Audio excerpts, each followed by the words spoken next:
Good morning and welcome to Championship Sunday. That's right, it is the Kiev Major. It's time to find a champion for the 5th Valve Independent Major and the 11th Valve tournament in history for Dota 2. Yesterday was another great day of Dota 2. It had a little bit of everything, but in the end, when it all shook out, we ended up with one from each region, one from CIS, one from Europe, one from North America, and one from China. Arguably, the best 4 teams in the world will go head-to-head today in the semi-finals, searching for their place in a major. Amongst them, the defending champions OG, IG from China, who came into this as the #1 seed, Evil Geniuses coming through an incredible game against SG Esports yesterday, and one other team who are the favourites on home soil. It is, of course, Virtus.pro. All of that to come ahead today with both semis and the final. Our panel will be here this morning to discuss the preview of the day and look ahead to our first match. But before we get there, let's check back in on an incredible day 3 of the main event. Previously on the Kiev Major.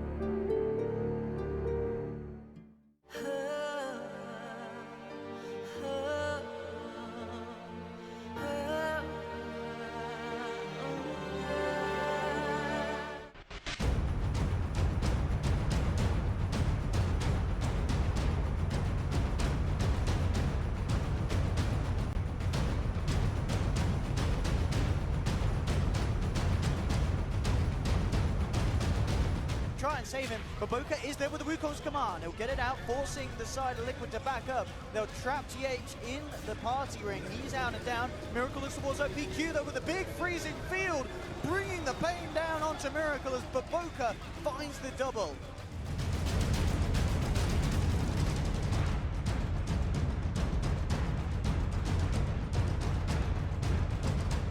OP's can't fight. Mid lane, Spectre having fun with the Monkey King. The chaotic offering jumps down onto his head, burning, goes forward with the Manifold. Oh, he's surged away. He'll survive. The Greaves Aura healing him back up. He's going to be A-OK. Miracle's controlling, burning out on the mana. Being pummeled down by Kuroki Mind Control. And oh, Miracle, they do it. Liquid.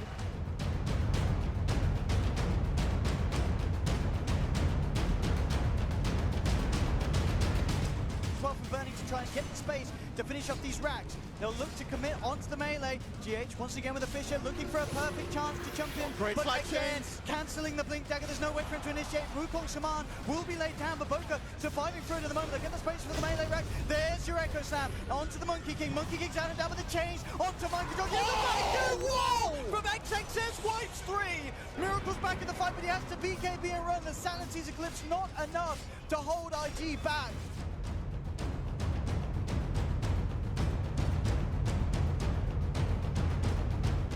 They've managed to get the reincarnation off and down. OP jumps back in. XXS with the vacuum wall. It's gonna be all over. Miracle will buy back, but GG is called.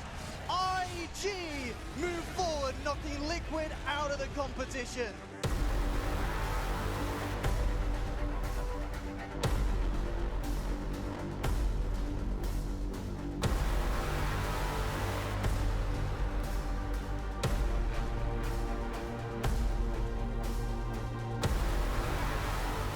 OG just didn't bring enough heroes.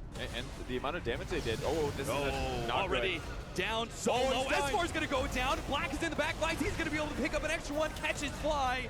OG.Ana in the imprisonment. He's going to come right back up and go right back down again. 16-4.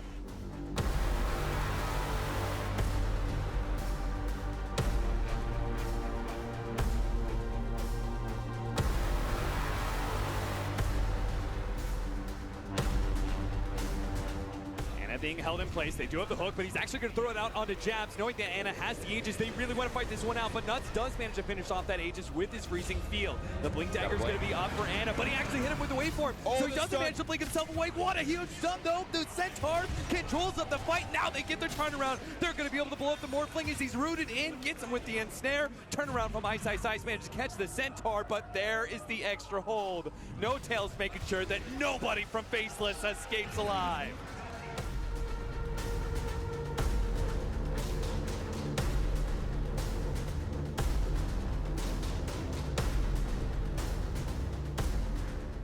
This is not going to be a full-out spread. He's going to try and get the Static Storm on multiple heroes, but to take down Jabs first, the regen, not going to be enough. He's down for 2 minutes. Now the rest of Faceless, good call onto 2. Again, the 2 cores controlled up by S4.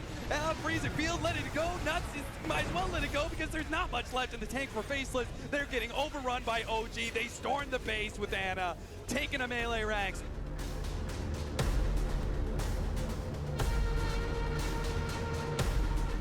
Faceless don't want to go out of this tournament. They knocked TNC out to be here. They don't want to fail Southeast Asia like this, but it seems like OG are just one step ahead.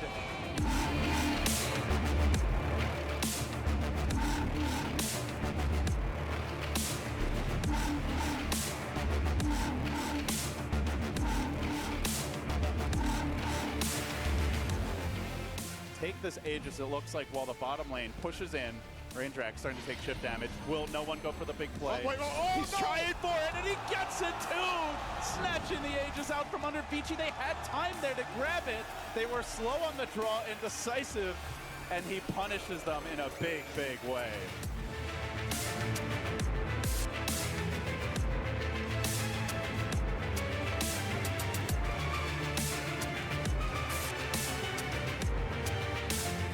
VP surging towards the pit. Do they get here in time? FY out in front. He will scout things out as the observer on the high ground. He reveals Ramses. He's happy to sacrifice his life if that's what it takes, and he gets the stun, and it's on the bag. Huge catch, keeping Tosh away, but the Roach isn't dead yet. CMO getting dropped solo with the zoning play, and now the RP. After it all, he waits, and into the waiting side blades. No one will strike. Fights for VP, pulling it out of the hat. ROTK.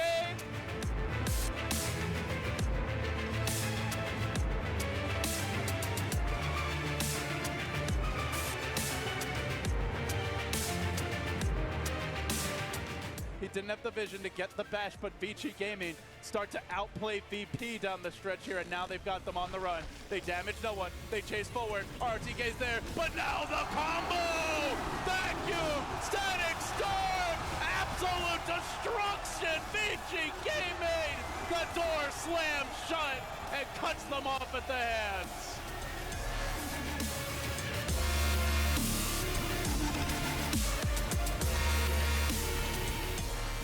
Desperately trying to hold on, but their life flashes before their eyes.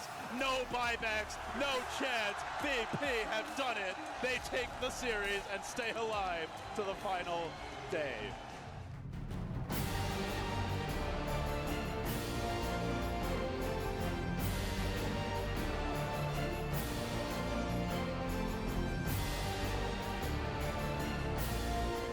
The Burrow strike almost instant from Tambo. The wall is up. Laguna Blade. They commit everything to kill off Arteezy. Can buy back, but Samael! A huge ulti out from him. Able to catch Lena and disrupt her out. And the Juggernaut, he needs to do work. The Omni slash mana. Oh, the Burrow strike and Tambo! You thought it was going to be ineffective with the pipe.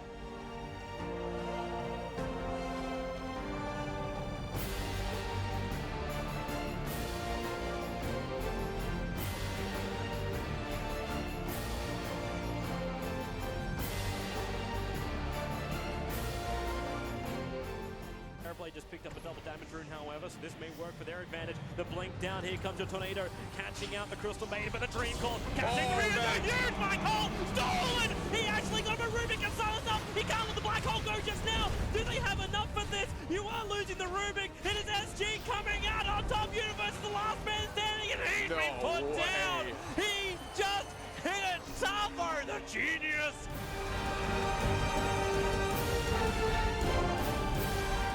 SG will go inside their pit. They're looking at Roshan. So Mail! The five-man coil! With the cogs will lock him in, but the duel doesn't work! SG, they've lost 3!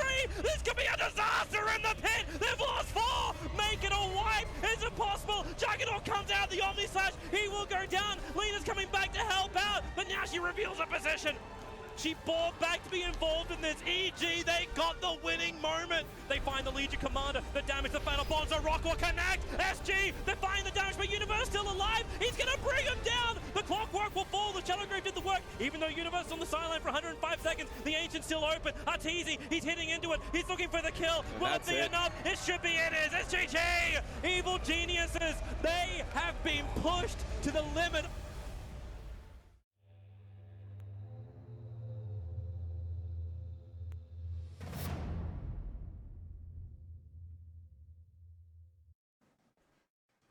One of the most competitive days in Dota 2 history. A fantastic set of quarterfinals, and today we're looking forward to equally competitive semis and a grand final of best of 5. Lots to look forward to. We've got our panel with us this morning. Let's get some reactions to the day of the quarterfinals. Conrad's with us, alongside Gods and Owie. Good morning, gents. Everyone okay? Good morning, good morning. Nice long rest overnight? Just enough. Just enough. We're all good on adrenaline, though. It's finals day. Gods, we'll start with you. Just incredibly competitive yesterday. In every single match, no one had it easy. I know the alleged best 4 teams in the world have come through to the semi-finals. None of them got there easily yesterday, though. That's the crazy thing. Every team we won was maybe the team that was looked at as being the favorite, and this is like the dream top 4. But yeah, every team had their struggles. Every team went the full 3 games, and everyone's been challenged. Conrad, what did you make of yesterday? Fantastic play from everybody. I really liked VP's, kind of grouping lineups, and then we got to see OG do something completely different with the Illusion lineup. Right now, it's going to be interesting to see how all these teams are going to match up against each other today. It's a great point now, isn't it? Because all 4 of them have very different styles and very different approaches to this current meta, and it's going to be very interesting how they all clash. Yeah, I think this has been the most diversified tournament we've had this late into the tournament. Usually when it gets a bit later, you have most of the teams playing the same style, they figure out the meta. I don't think these teams know specifically what's best. Yeah, and they've all had their moments where they've shone and looked a little bit fragile in here. All of them have shown that they can be beaten. Oh yeah, there have been some sick team fights from everyone in the top 4 and from their opponents who got top 8. Yeah, we should also talk about the 4 that went out yesterday, and we can't start anywhere other than with SG Esports. They've put up an incredible showing at this tournament. Had a poor group stage, obviously, won the single game against OG, but having beaten Secret and then taken EG to the absolute limit, and it really was the absolute limit, one big team fight less for them, and they might have been sit here in the semi-finals. Yeah, we could be, if that Roche fight maybe had gone slightly different, we'd be sitting here talking about, wow, what a shocking top 4 with SG Esports in there, but it just wasn't to be this time for the Brazilians, and they really were like the fairy tale story of this major, and it's great to see them come so far. And Conrad, it's important that we get those kind of stories, isn't it? Not least of which from a region which doesn't get a huge amount of attention, but not just for the South American region or the Brazilian community, but all of the smaller regions, the South Africa area, the Australian area, the Indian area, all of the different areas that do play a lot of Dota that maybe don't always get the opportunity to come and play at a major. Yeah, I mean, Dota is a very global game. I think people are playing from all around the world, and one day, maybe we'll be seeing other regions kind of fall into there. I'm very glad that Valve kind of gave a chance to these guys, and they utilize, you get the opportunity, and it depends on how you use it, and SG used it to its fullest extent. Yeah, definitely represented the underdog regions very well indeed. Of the other teams that went out, Owie, were there any disappointing performances, let's put it that way? Or can all of them walk away and think, yeah, actually, we did about what we thought? I mean, it was VGJ, Liquid, and Faceless. I mean, it's hard to, from a player perspective, it's really hard to just go and say, we did as well as we could, because they don't come here to come top 8. No, they don't quite. come here to put on a good show. They come here to win. But all the teams played fantastically, so from a spectator point of view, I'm like, yeah, they shouldn't be. I don't know. What were you like after Boston then? What was MP like? Because that was top 8. I mean, That was good. That was more than some people expected too. I felt pretty bad. Yeah, I think that's the problem, isn't it? Because it kind of people go, no, they should be pleased. They got to where they should have finished. But no players are ever happy at going out in the round of 8. Yeah, I mean, it's single elim, so you win one best of 3, and you might have a good second best of 3, but it doesn't matter how well you played, really, in the end. It's just whether you won or not. But at the same time, how you play will make a difference. I mean, for me, we played absolute garbage versus DC at the time. So, So I'm glad I didn't have to say that. how we went out was maybe a bit worse than these teams. They should feel, I'm going to say 3 times better than we did at the time. But, Right. I mean, they all wanted to win still. Yeah. And in terms of favourites, we're down to 4. Is there a there favourite now? Yeah, I mean, it's really difficult because we've had various moments, haven't we, as we've gone through this, and we can take a look at the bracket and the roads to the grand final. Just 2 games away, 2 sets away from being crowned the champion right now for these 4 teams. They've all had moments, like OG sort of looked good in the groups, and then they slipped up a little bit. IG, they came into this as the favourites, looking very hot. Then we found out actually they can be beaten and got beaten quite a few times. Virtus Pro probably been the only ones. I mean, the only ones undefeated of the 4 in series, at least. I feel like every team you can make a different argument for why they're the favorite. VP riding this nice hot streak, IG being DAC champions, OG being 3-time major winners. Like, how can you ever doubt a team like this? Even of the four, I'd say OG's been the least convincing, but they're also the major winners 3 times total. Like, and then you've got EG, who after their series yesterday, yes, it was against SG Esports, but it was against SG Esports. They played amazing and they overcome huge adversity. So I feel every team in some different way could be called the favorite. Yeah, and likewise, Conrad, I guess you could build a reason why not for each of these 4 as well, because they all had their stories. Yeah, I mean, everybody went 2-1 in the last round, and all those opponents looked very, very strong. It's kind of a testament to how everybody in the Dota scene right now, at least here at the Major, has kind of stepped up. And we're seeing the most even play I think I've ever seen at a Major Valve event. Right, I'm going to put you all on the spot. Bear in mind, we've only got 4 teams left, so this should be a lot easier now. Who is your champion? Howie, we'll start with you. Come on, man, this should be easy now. Evo Geniuses. Okay. I have Evil Geniuses as well. I think. What a surprise, you two. I mean, not just that, but I look and I see Sumail playing right now. Yeah. And he's been just out of control on the heroes that he's been playing. You know, no one, you could say almost the same thing for him. But OG probably looked the weakest, but at the same time, like Parker's saying, they're all so even, you know, just different styles, different plays. I really like what EG and VP have been doing. All right, Mr. Parker. I mean, did my little fantasy cards last night, and because the teams who win the semis play in the finals, play twice, so you want to choose those players. And 2 teams I had there in the finals, at least I think it's going to be IG versus EG. Okay. I didn't think too much about who wins the finals yet. That's what I'm thinking right now. I mean, I'm totally on board the Sumail hype train. I think that guy is just in a world class of his own in terms of his individual play, but I'll go with IG. Don't want to curse CG just yet with the battle. Yeah. There have been a few curses. If you check Reddit this morning, they've put up the prediction totals from all of the different panel members. Teeman took one for the team yesterday by going 0-6, but basically was falling on his sword to try and stop the curses happening. But nevertheless, had a rough day. They're all a bit of fun as well. Don't take them too seriously because we do mess around a little bit with the predictions as well. Let's take a look at the schedule for you today and show the order of play and the timing, which is very important. Don't pay too much attention to the times. They are rough estimates of when we might be having the particular matches, except for the first one, of course. We'll go into that very shortly between IG and Virtus Pro. We'll then move on to OG versus Evil Geniuses when that is done. And then the very important thing to understand is that it says 6 o'clock. It's kind of an estimate. It will place basically an hour after the semi-final 2 has finished. That's to allow the winner, obviously, some recuperation time. And the grand final, of course, will be best of 5. We look forward to it, of course. We don't really know who's going to get through there. These gents have their favourites as well. And we'll wait now for the opening of the show in Kiev. And while we do that, just very quickly, what's been your favourite moment so far of Kiev Major? For me, it had to be the SG 4-man Dream Coil into 4-man Black Hole, into them coordinating well enough to silence the Rubik twice. That was so sick to stolen? see. Yeah. It had hairs on my arms, but the moment you saw it, you just like. The thing is, it did get stolen, but as the spell was coming to Rubik and he was about to cast it, they got the silences off, which is, and that was so nice. They baited them in too. Like they saw them with nice soccer vision on their, and then you just like, oh, we had the position on them. You know, we're running downhill, we'll be fine. Nope, they got them. It's pretty cool.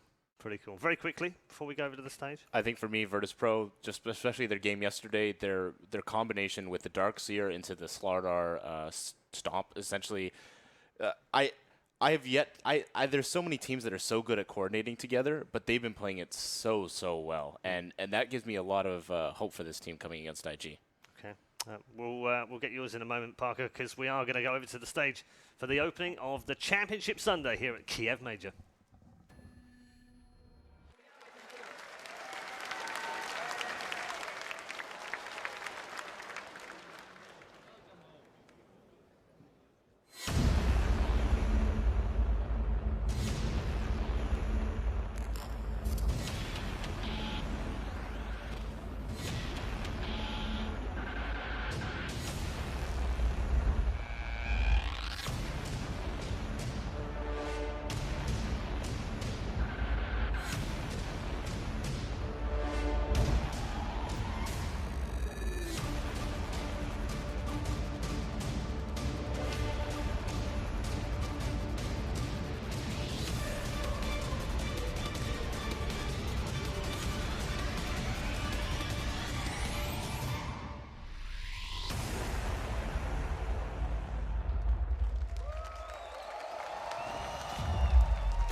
fallen challengers fade to memory.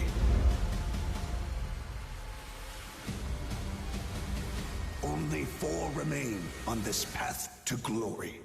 Invictus Gaming. Circuit away. Will pot once. They managed to get the reincarnation off and down. OP just back in. With the vacuum. OG. It's not sure to focus. He goes for this fourth and back line. Already taken out the Kunga. Nuts also falls. While S4 controls under 2 cores. They're dropping fast. Ice. He then take 1 kill.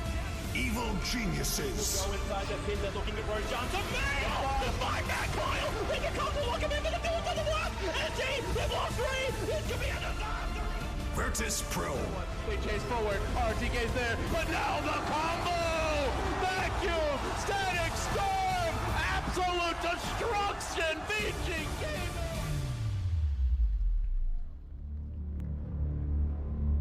Kiev Major.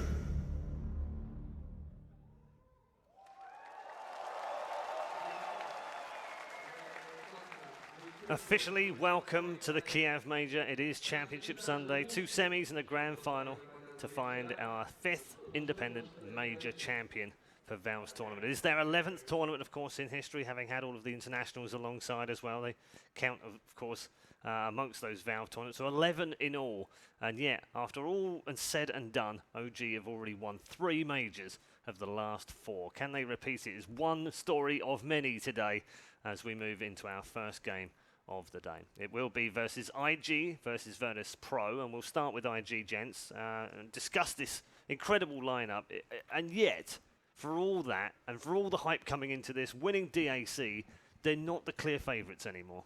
No, Dota's got to this point where it's so incredibly close, but IG themselves had such a good DAC here, and that's the tournament everyone's going to be talking about. It's like that closest thing to being a major right now. As far as third-party events go, they managed to 3-0 OG in the finals. I think that's really where IG were impressed everyone. It's the fact not that just they won DAC, but it's how they won it. They went 5-0 on that final day. They're a team who didn't need to have wake up and slowly start playing their good Dota. They were just playing it from the minute that last day started. Yeah, and they haven't been terrible here by any stretch of the measure. It's just that they've set such a high standard, Conrad, that you kind of expect them to hit it every time, and haven't quite hit it every time. I mean, like we said, the whole field right now is playing on another level. I think they looked heavily at DAC and looked at what these teams were doing and saw huge success from these 5 players. They're the ones that I wanted to be looking at, especially 3-0ing OG, who happened to be, at the time considered the best Western team. This is by far the best Eastern team, and I hope they go far in this. Yeah, and Howie, I'm almost sick of talking about him now, but you have highlighted to me many times just how good BO3 is and how good their supports have played in this tournament. Tell us why. Yeah, I mean, well, what I like to talk about with IG is everyone talks about BO3. He has great roams, and for a reason, right? Yeah. He's been a great roamer. He made Monkey King look very silly. He made all his heroes look very silly. But to be honest, I think Kill plays a very underspoken about role in IG. He's always had these sick rotations that people sort of understate. Even when he was on C deck, he would be. I felt like he was commanding his team around. I mean, I'm not privy to conversations, but that guy is very good. Yeah, I think we all felt the same about that. In terms of their opponents today, it's home soil, Conrad, Virtus Pro. Does that help them or hinder them a little bit today, do you think? I want to say it helps them. This team looks like a very emotional team. They care a lot, and just being able to hear the crowd, having the crowd. I don't think there's going to be a single IG fan really in the crowd. It's going to be. They're going to be very quiet. Yeah, exactly. And I think there's going to be a lot of Virtus Pro hype out there, and I think that's going to help drive this team to move forward and do really, really well, and hopefully they'll ride off the momentum. Yeah. Well, how do you cope with that, Curtis? When you play in front of a home crowd, does it help you or does it hurt you? I think it's amazing. Right. I mean, I haven't played in front of that many home crowds. I think it was just like TI5 basically, and you get pumped up. Like the crowds are big. You're in these soundproof booths. Does it make you play any better though? I think it's hard to say, right. But I feel like it does. It should, Logic says that it shouldn't work, but actually it does. You walk on stage, you go into a soundproof booth, and you can't hear as much, but it's muffled. Sure. But the booth is shaking. Yes. Because Dota fans are crazy. they're insane. They make booths shake. They would start chanting USA. Yes. That's what they do. I've learned this as I have spent more time in the States, yes. And difficult to pick out a favourite in terms of the two teams and the way they line up. But let's just talk about stylistically, because they are slightly different here. We've had this very independent Virtus Pro kind of run where they've played very fast paced. They've finished games earlier than anyone else. Do you see the same carrying on? I think VP don't need to change too much. We may see them go back a bit more towards these teamfight combos. The Darksters being one of those picks that's just been so big this last couple of days. They're very methodical in the way they play, but I think IG can kind of match that. IG is a team who I think they were incredibly DAC because they were able to take objectives on one side of the map while defending their towers on another side. They weren't really trading towers. They would defend using minimal resources while Burning would be pushing a tower with like 1 or 2 supports. And I think that was what impressed most about IG, how well they could defend their side of the map. Are they too narrow, though? With their hero pools, you kind of know what's going to be coming your way a bit, perhaps, but there's, I think IG, and I'd say no to quickly answer your question, just because I think there's enough heroes they can substitute in and out. There's only 2 heroes that have been banned that they've never played, though, which is the lowest of any of the teams in the pool. Yeah, I mean, teams have studied them. I guess IG was the team with the target on their back, but I think IG, they're still here in the semifinals despite being studied, despite teams knowing what they're going to pick, so I don't think that's hurt them too much. Okay, all right. Well, thank you very much. We're going to get all 3 of our members to talk more about the particular matchup and talk about a few more of the players in both camps as the teams are getting ready to head into the arena for the semi-finals.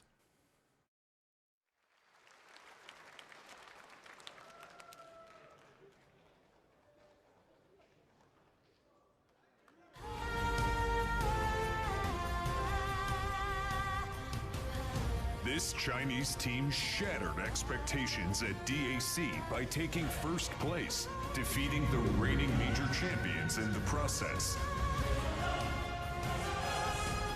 This roster has reawoken the Burning Beast and the drafting genius of TI5 runner-up Q.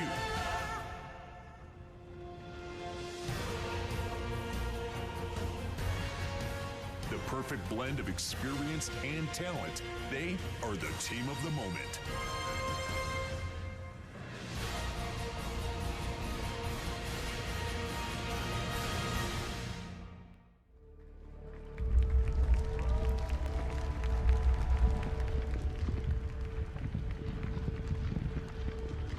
Welcome on stage, Invictus Gaming.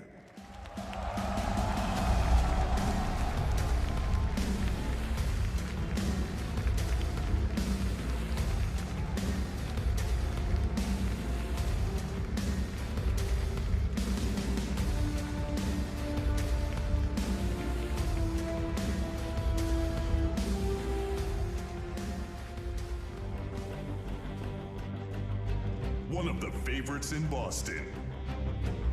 They've kept a low profile this season, but when the Kiev Major came calling, they delivered in style. Virtually untouchable in the regional qualifiers, they cruised to victory after a flawless group stage and dominated their competition.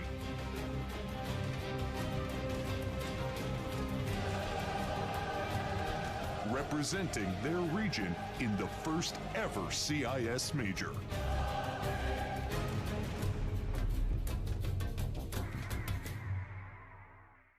Welcome on stage, Virtus Pro!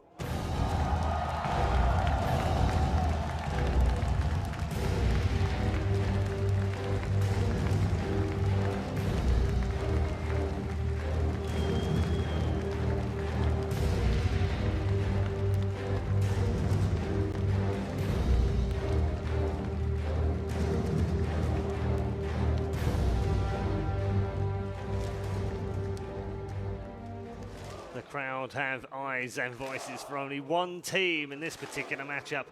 It is the men in the black, the white and the orange of Virtus Pro. They start off with home support, of course, which could help them through to their first ever major final. That's what they'll be looking for, but they are up against a very formidable opponent. It's the in-form, undisputed #1 team in the world, Invictus Gaming, having won DAC just a couple of weeks ago,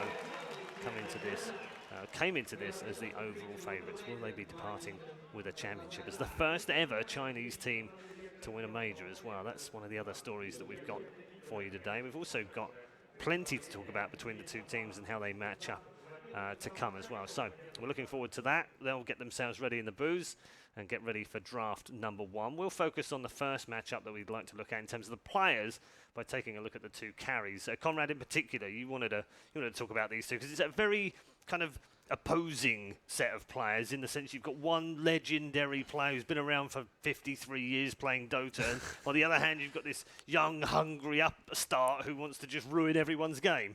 Yeah, I mean, Ramsey's, he came across as this cocky young kid, but he's definitely stepped up, and especially coming onto Virtus Pro, probably one of the top teams in the CIS region.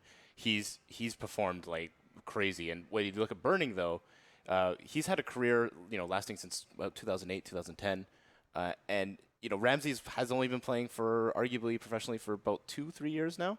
So it's really interesting to see this sort of matchup between these two guys. I love Ramsey's Ursa as one of those heroes where he really is able to get in and do a lot of damage to those offlaners. While Burning plays those methodical, he's known historically for those long late game carries. This is an interesting matchup, isn't it? Yeah, I was just looking on the screen. They're 11 years apart in age. That's one of the youngest in the tournament, Ramses, and actually one of the oldest in the tournament at 28, which is Burning. Yeah, that's crazy. And Ramsey's just had his birthday. Yeah. It was like 4 days ago. Yeah. So he was 17 when this tournament started. I think Ramsey sort of came in and he created a Neil style with him, and Burning's more of the one who's had to adapt. Right. They both make pretty good moves, actually. They both like to go to the enemy offlane or mid pretty aggressively early on and sort of make that first move for their team. So I think a lot of what this matchup will come to is which one of them can make the move first. When you make the move first, you get knowledge. You get to predict that the enemy is or isn't making a move based on what you see. And Gods, your thoughts on this particular matchup and that on any of the others, because there's plenty in this game, isn't there? Yeah, absolutely. I think it's really interesting to look at. It's incredible what Burning's accomplished, considering he did kind of fall off, and a lot of people talked about it as it passed his time. But I found it interesting, the offlane matchup, maybe less so because of how they match up, but just how the offlane roles develop. We're seeing like the return of Darkseer, a big hero that's been one of VP's best heroes. We saw the Darkseer Slaughter yesterday, and Magnus very hotly contested, likely first banned against VP by most teams, but then you've got XXS, who plays perhaps the best Magnus in the world right now. So I think that more like who's going to get their hero and how they look to play around these big kind of team fighting ultimates, be it the Magnus AP or the Darkseer Vacuum Wall, is going to really play a big part in this series. Of all the 10 players involved, Conrad, who's had the best tournament? For me personally, I think for me, no one has. I think he looks so dominant in that mid lane, and very few mid laners have been able to kind of match up to his level. Maybe I would say Sumail is probably the other one, but they have yet to play. So in these 10. Just in these 10? Just in these two teams. Definitely no one for me. His performances on so many heroes this tournament have really, really impressed me. Yeah, and in particular, Curtis in the quarterfinals hauled his team back into contention, didn't he? Yeah, his TA was absolutely amazing. It wasn't just that he was farming like 10 CS a minute at 20 minutes. It wasn't just that he was dominating his lane, which, those are important things. It was like... They're pretty good as well. Yeah, he had 2 times, I think he just blinked into the fog and killed the Lina. Like, he used traps and scan to predict where the enemy is. Even if he couldn't see them, he was able to do those high-skill plays, and that just shows how good of a player no one is. So as you can see, the players in the booths just...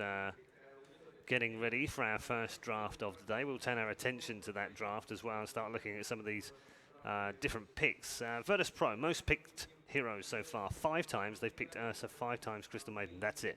The rest is less than that. And it's a very wide pool of heroes, Gods. Is that going to hold them in good stead as we head into draft 1? Keep them a bit trickier to figure out? Yeah, a little bit, but I feel like they are narrowing down their picks now. During the group stages, it was this huge array of picks. And then come main event, we saw it get narrowed down to the Ursa CM picks quite frequently. The Warlock's been the popular 5 position support. And the other hero the Ursa we said, but the Darkseer is Darkseer is the critical one that came out in the quarters, wasn't it? Yeah, so I think you can look at VP now and say these are the heroes they want because they kind of had to show their cards. They get to a Game 3 decided yesterday against Vici Gaming. They bust out a Darkseer Slaughter first 2.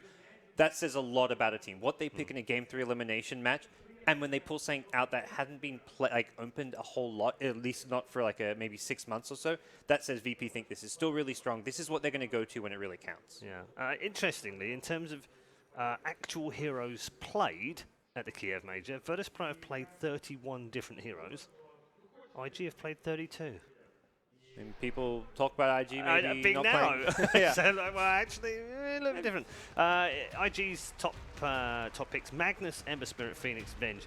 Those are the 4 biggest picks they've had. All of those have had 5, and we are ready for our first draft of the first semi-final of the day. And guess what? Relatively predictable bans, I think, there. Except that the Magnus did get left through, but it's Virtus.pro who'll take it. Yeah, they instantly take that, you know, kind of almost a counter pick to XXS. If you're not going to be able to abandon that first phase, why don't you just take it out of the pool completely? They have played it 4 times. They've won with it all 4 times. They know how to play it. They know how to play around it as well. But something that IG has played, Baboka Ricky, that hero on with that person is just phenomenal. I think he's probably one of the best, if not the best Ricky players, as well as the best Monkey King players. So unless you're focusing him on that first phase ban, you know, something's going to get through for Baboka. And that's one of the most scary things, is that you want to try and narrow that down to a certain pick. Specifically about Baboka's Ricky, I think what makes him so good as a player is his prediction skills. I don't think I've seen as many enemy initiators jump into a cloud that plays like 0.1 of a second before they jump in. He's just so good at that. We see it when he plays against a Monkey King with his Earth Spirit. We see it like with how he ults on all his heroes. It's just very good play from him. Yeah, this Spirit Breaker was first busted out, I think, by Secret. I think brought this one out as a kind of semi-counter to it. It is a good hero versus Ricky. You know, you see him anywhere, you carry a dust, you charge him, you hit him with your Orb of Venom. He usually dies. The one thing I'm a bit scared about with the Spirit Breaker pick is it is very hard to run into OMNI. And Spirit Breaker, by his nature, he has to run in. He's probably the epitome of running in, right? He legitimately charges into the fight, and he tries to go into the middle of them. So I think what we'll see from VP is that they have one hero that sort of bait the Spirit Breaker already into Magnus, but they need heroes to follow up and make sure that this Spirit Breaker doesn't charge into OMNI and do nothing.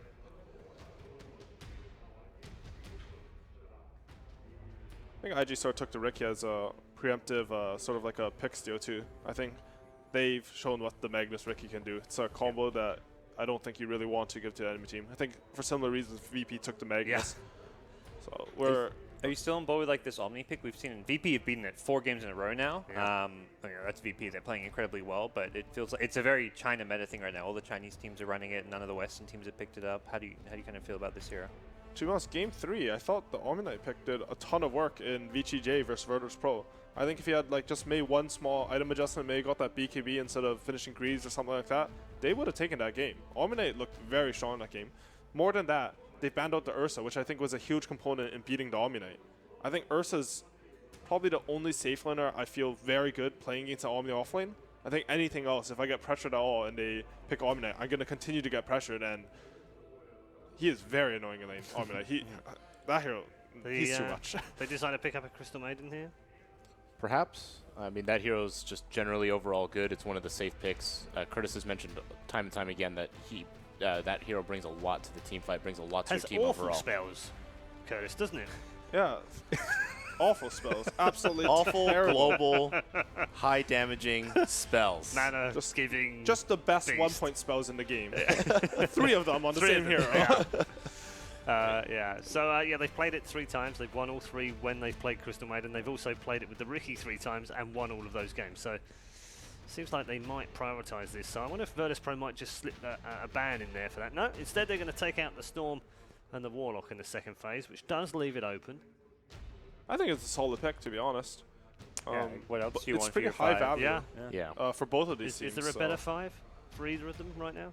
It sort of depends what strategy you're going for. Crystal Maiden and Ricky sort of suggests that they go back. Instant okay, Phoenix. well, VP's like spamming that They button. didn't even care what IG picked. And it's funny, that's almost one of those Q counters. They've seen that hero played a lot throughout this tournament. They've been not super successful with it. I think it's a 60% win rate. They played it 5 times. But Q has shown how good that hero could be in team fights, and it's a really, really strong. And then, you know, the Vengeful Spirit, you know, gives you that, like I said, the balance option. Maybe you can put that on Burning, but you can also fall back on it and put it as a 5. To be honest, they probably had like a list of heroes that IG was going to pick then. They did their prep. They clearly did their prep this game. The picks have been really fast in the first phase. They said, like, if they're going to Venge, we're going to Phoenix, because what you have with a Venge lineup is you have heroes that utilize his aura, which gives you a lot more damage, but not so much attack. Okay, that was a fast pick as well. I really would be on board with that, but I think with how fast they're picking, I don't think they just don't give a shit right now. At this point, I'm with Gods. It's honestly mind games. Yeah. No, it is. It's a bit BM, but it's also in their face in the sense that they say, we don't care what you pick. I don't know if we've already decided what we're picking. I don't look at it as BM. I think it looks at the confidence that Virtus.pro has coming into this matchup. I think you can look at it they both ways. Used 0 of their reserve time. I don't know if you know if they use their regular time. They have like 2 minutes 10 left. Do you guys remember the black box ban strap by Ice Ice Ice on Zenith? This is the opposite of that. Yeah. They're both mind games. And to be honest, if you're this confident in your strategy... Gone. We're already on the last pick. Oh, this draft just it's a Venomancer. Of course it is. Of course it's a Veno. I believe that's a no-one Venomancer? Yeah, it's a mid-Venom. Yeah, I think and they've played it before as well here. He's going to go 4-4-0. You cannot repel off the Venomancer spells, even if it'll block the damage from it. So he's a pretty good counter pick to the heroes of IG. I feel like if any of like Ricky or Venge or Ember get hit by his ulti and Gale, they're just gonna die in this game. I mean, we talked about Virtus.pro coming into this with a plan, and clearly they have. These are not common picks that we've seen in this quote-unquote meta throughout this tournament. Honestly, I don't know who's going to deal with Veno wards. It's such a good Veno pick. IG have to pick someone who can deal with these Veno wards. And it's hard because the heroes that traditionally deal with Veno wards are like your Lycan, you know, maybe some long-range hero. But those heroes are a bit hard to play against a Spearbreaker or Magnus. You might just get skewered in. You might get Chronosphere. Do you think maybe you go for the tree here? I don't even know. It's such a weird matchup to me. Morphling. Morphling instead. Very, very odd draft, has to be said. Very odd draft. Fast draft. Yeah, superbly fast draft. And they've gone with also the Faces Forward, which they haven't played, which has been played 5 times, God, and not won a single game here at Kiev. Has it been played with Magnus still? Can't tell you that. This is with Magnus and with Phoenix. There's some good synergy here. It changes a hero when you have a Magnus with Void, because Void suffers from the fact that he has to hit 1 creep at a time. He just farms super slow. But Magnus, everyone farms. Right, let's do some predictions. Gods, we'll start with you. As ever in the cursed chair. Burning Morphling, I think it's a good pick. It can survive the damage in the Chrono, the RP can morph strength. I think he's going to be hopefully freed up to do a lot here, so I'm going to go with IG in game 1. Okay. I'm going to go with Virtus.pro. They have this great team fight, and that's what they're known for. That all these picks have just seemed like they're in IG's head. I think they're going to be really solid this game. Mind games ahoy. Curtis, where you going? I'm going with VP as well. I think the Venomancer is uncontested in this game. I think they won't be able to deal with the ward pressure. And I think Void is a pretty good hero versus Morphling. If you can get to that Manta Diffusal, oftentimes you can burn all his mana before you can replicate out. They do it to Venge, but I still think VP's draft is very strong. Okay, 2 for Virtus.pro, 1 for IG. And we are headed into our first semi-final. Game 1 of the opening series of the day. Our commentary team's ready. The Kiev supporters are ready. Are they able to cheer Virtus.pro on to victory? Let's go and find out in Game 1. Winning DAC put no doubt in many people's minds that IG would be going into this tournament as one of the favorites, but it seems that home team Virtus.pro have nothing but confidence as they go into the draft with game number 1. They just put IG on the clock with back-to-back picks. Sin, what do you make of it? It's a very unique draft for sure. Yeah, they picked super fast. I think we've reached this point where Virtus.pro kind of know what IG are doing. IG's last couple of games have shown a certain pattern, especially when they've got this kind of opening with the Ricky and the OMNI. So they were probably just expecting that Ember pick, and they just snap pick the Void. They've already talked about it. If they pick Ember, we pick Void. If they go for this, they might not have expected that this Morphling would be the ultimate last pick for IG, but regardless, the Venomancer was a plan that they wanted to run. This hero in mid, I think, is actually very strong in a lot of games, and obviously a great tower pusher early on, just spamming out those plague wards and forcing enemies to stay in position, so else they lose their buildings. And if VP can set up their AoE team fight, they have a lot of damage, let's put it that way, and a lot of control. So they definitely have some combinations there, but it's not like IG is going to be unfamiliar with the Venomancer, right? The Chinese scene were running quite a lot of Veno mid leading into DAC, so at least they'll have that experience. And it does seem like, we were kind of talking about it before, we both felt like IG was coming into this one, they just looked a little bit cleaner, let's say, but we did also say they've kind of shown 2 like very distinct strategies that they're super good with, and feels like many of the teams are going to be coming in pretty confident, pretty well prepared to deal with that. Looking at VP's lineup, do you agree with what they've got here? Do you think that, for example, the Faceless Void counterpick to the Ember Spirit, do you think that is the appropriate response? I think it's pretty good overall. I do see a couple of issues though. As far as teamfight goes, VP obviously looking great, but their lineup isn't particularly good at skirmishing. Yep. They don't have the greatest tools against Ricky apart from the Spirit Breaker, which is of course really, really great early on. And in addition to that, they don't actually have any counters to Morphling. I don't consider Void a real counter actually. XXS is going to be dove underneath the tower. No, VP going to back away from that one. Didn't have the time walk up anymore. Who was it IG played against yesterday where they ran this 5th pick Morphling as well and eventually just got out of hand? I think that was against Team Liquid. Wasn't that the matchup they had? I believe so. Where they also had Morphling as the last pick of the entire draft or of their team, and eventually Burning just took over the game. It's kind of their VP replacement needs to be wary of, right? In a way, yes, but the hero is just... In some games, I think Morphling is just in that territory where you feel like, okay, we have 0 counters. If this goes late, we will have a really big problem. Spectre always feels like there's more of a solution most of the time built in that you can either, take some good mid-game team fight so that you can itemize correctly. Morphling can definitely be itemized against, but when you look at VP's lineup, they would have rather faced the Spectre. I'll guarantee that. Yeah, for sure. VP, so far it looks like the laning phase is actually going pretty well for OP here in the mid lane. He's picking up a lot of CS. Well, looks like I cursed him there, misses out on the range creep. But for most part, he seems to be winning the CS battle with the Venomancer. Of course, this gets harder, right? Level 4, level 5, Venom starts taking over a bit, right? Yeah, I'm very curious to see this matchup play out, actually. I don't think I've seen it too much. Honestly, don't feel like Ember should be doing this well either early on.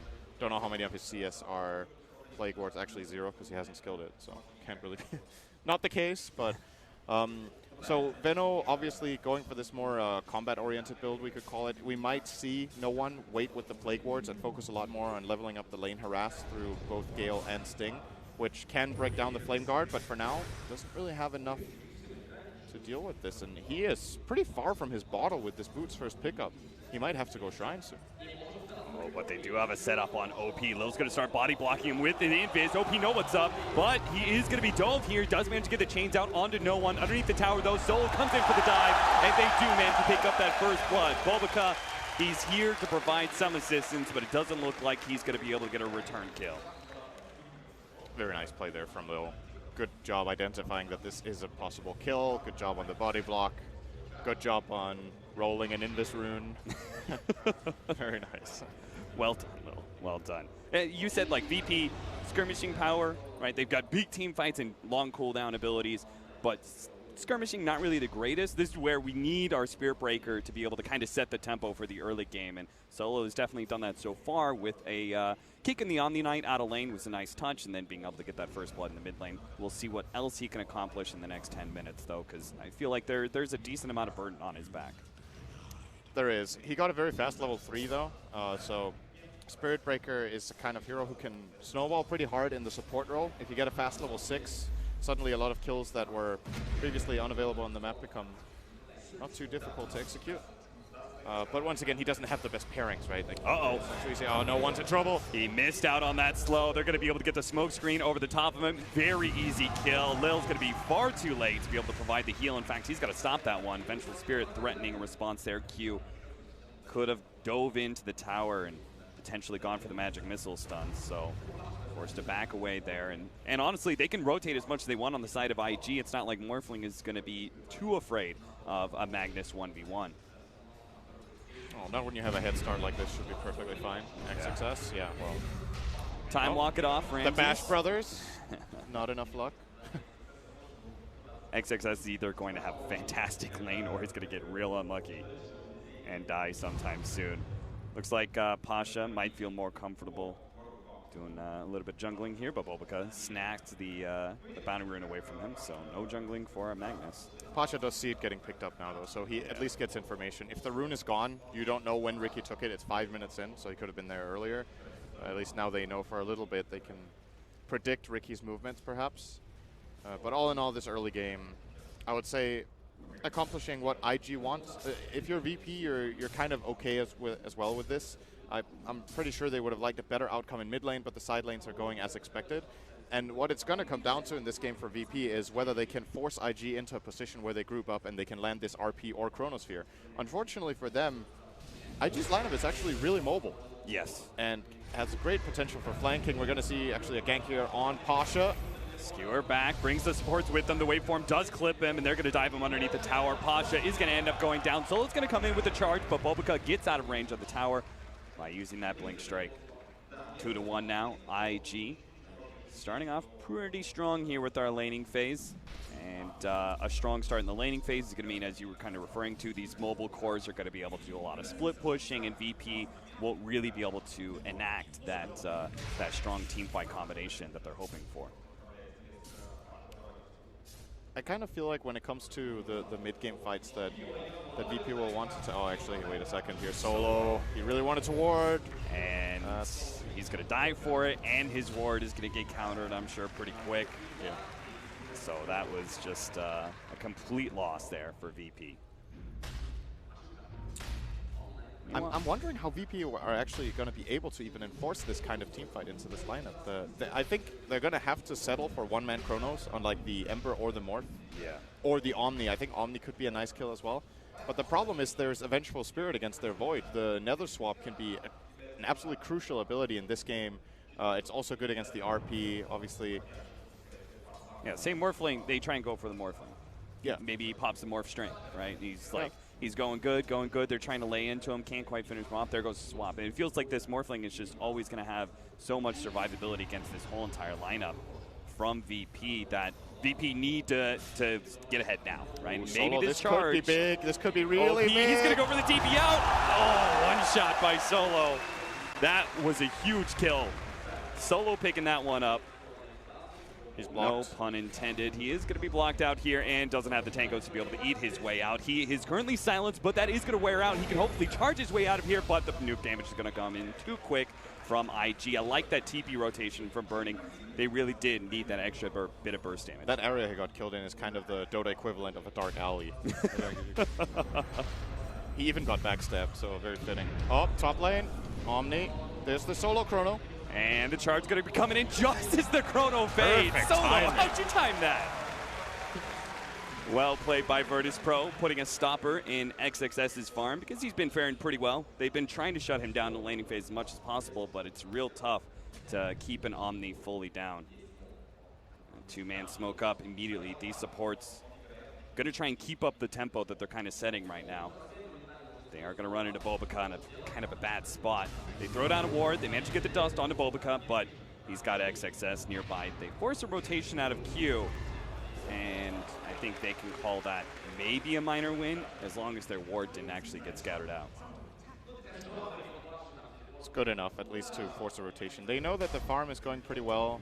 I really like VP trying to kick up the tempo, like you said, and play fast.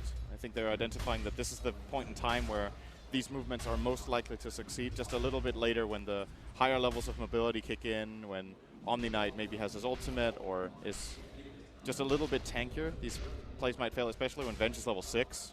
The Nether Swap, once again, I think is going to be crucial in this game for IG's ability to counterplay. And let's try to look at this from a bit more from IG's perspective rather than how BP try to find team fights. So for IG, they obviously have the Riki to try to set up a fight. They have the catch of the Ember. Oh, Lil will dive deeper into the trees. Out. He's just fine. When it comes to their setup, what they need to be careful with is if they commit in for a kill, they need to keep trying for this flank play because Ember and Morph both want to come up close. But that is what gives the opportunity for VP for that great counterplay. We saw their play with the Darkseer, for example, yesterday, where they took advantage of the enemy running multiple cores coming in close. IG not the highest range lineup in that sense. So they need to be a bit careful with that. Charge onto BOBAKA.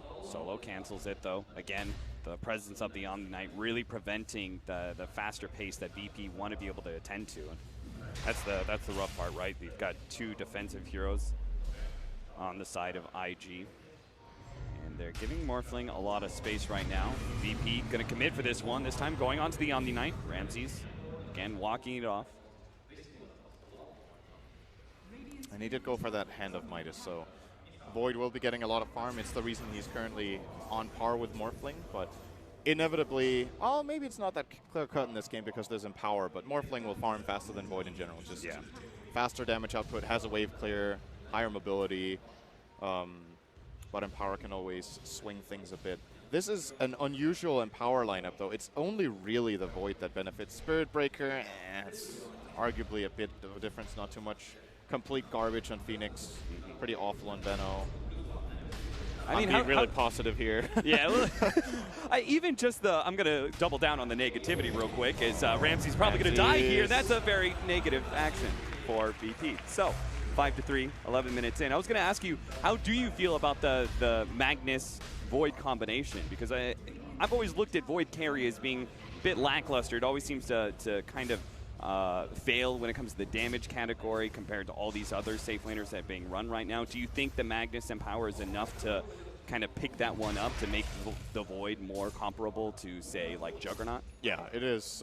Empower makes a very big difference for Void. I think that's a great combination, but the problem that these heroes do have instead is that they're very, very ulti-dependent, very long cooldowns. Nice double slow there. That's going to be able to set up Ramsey. He actually managed to get the Chrono, not actually hitting the Venomancer, but unfortunately, it also means he didn't hit Bulbacan. Now the heal comes out. Ramsey still full-on committing here as OP has no mana to be able to work with, and a nice RP coming out from our Magnus, holding these heroes in, but it's still a lack of damage coming out from VP. They finally get the nuke damage necessary, and they get Bulbacan in the back line, so he was trying to go for Lil. XXS has overextended himself. He throws down a heal, but there's too many heroes.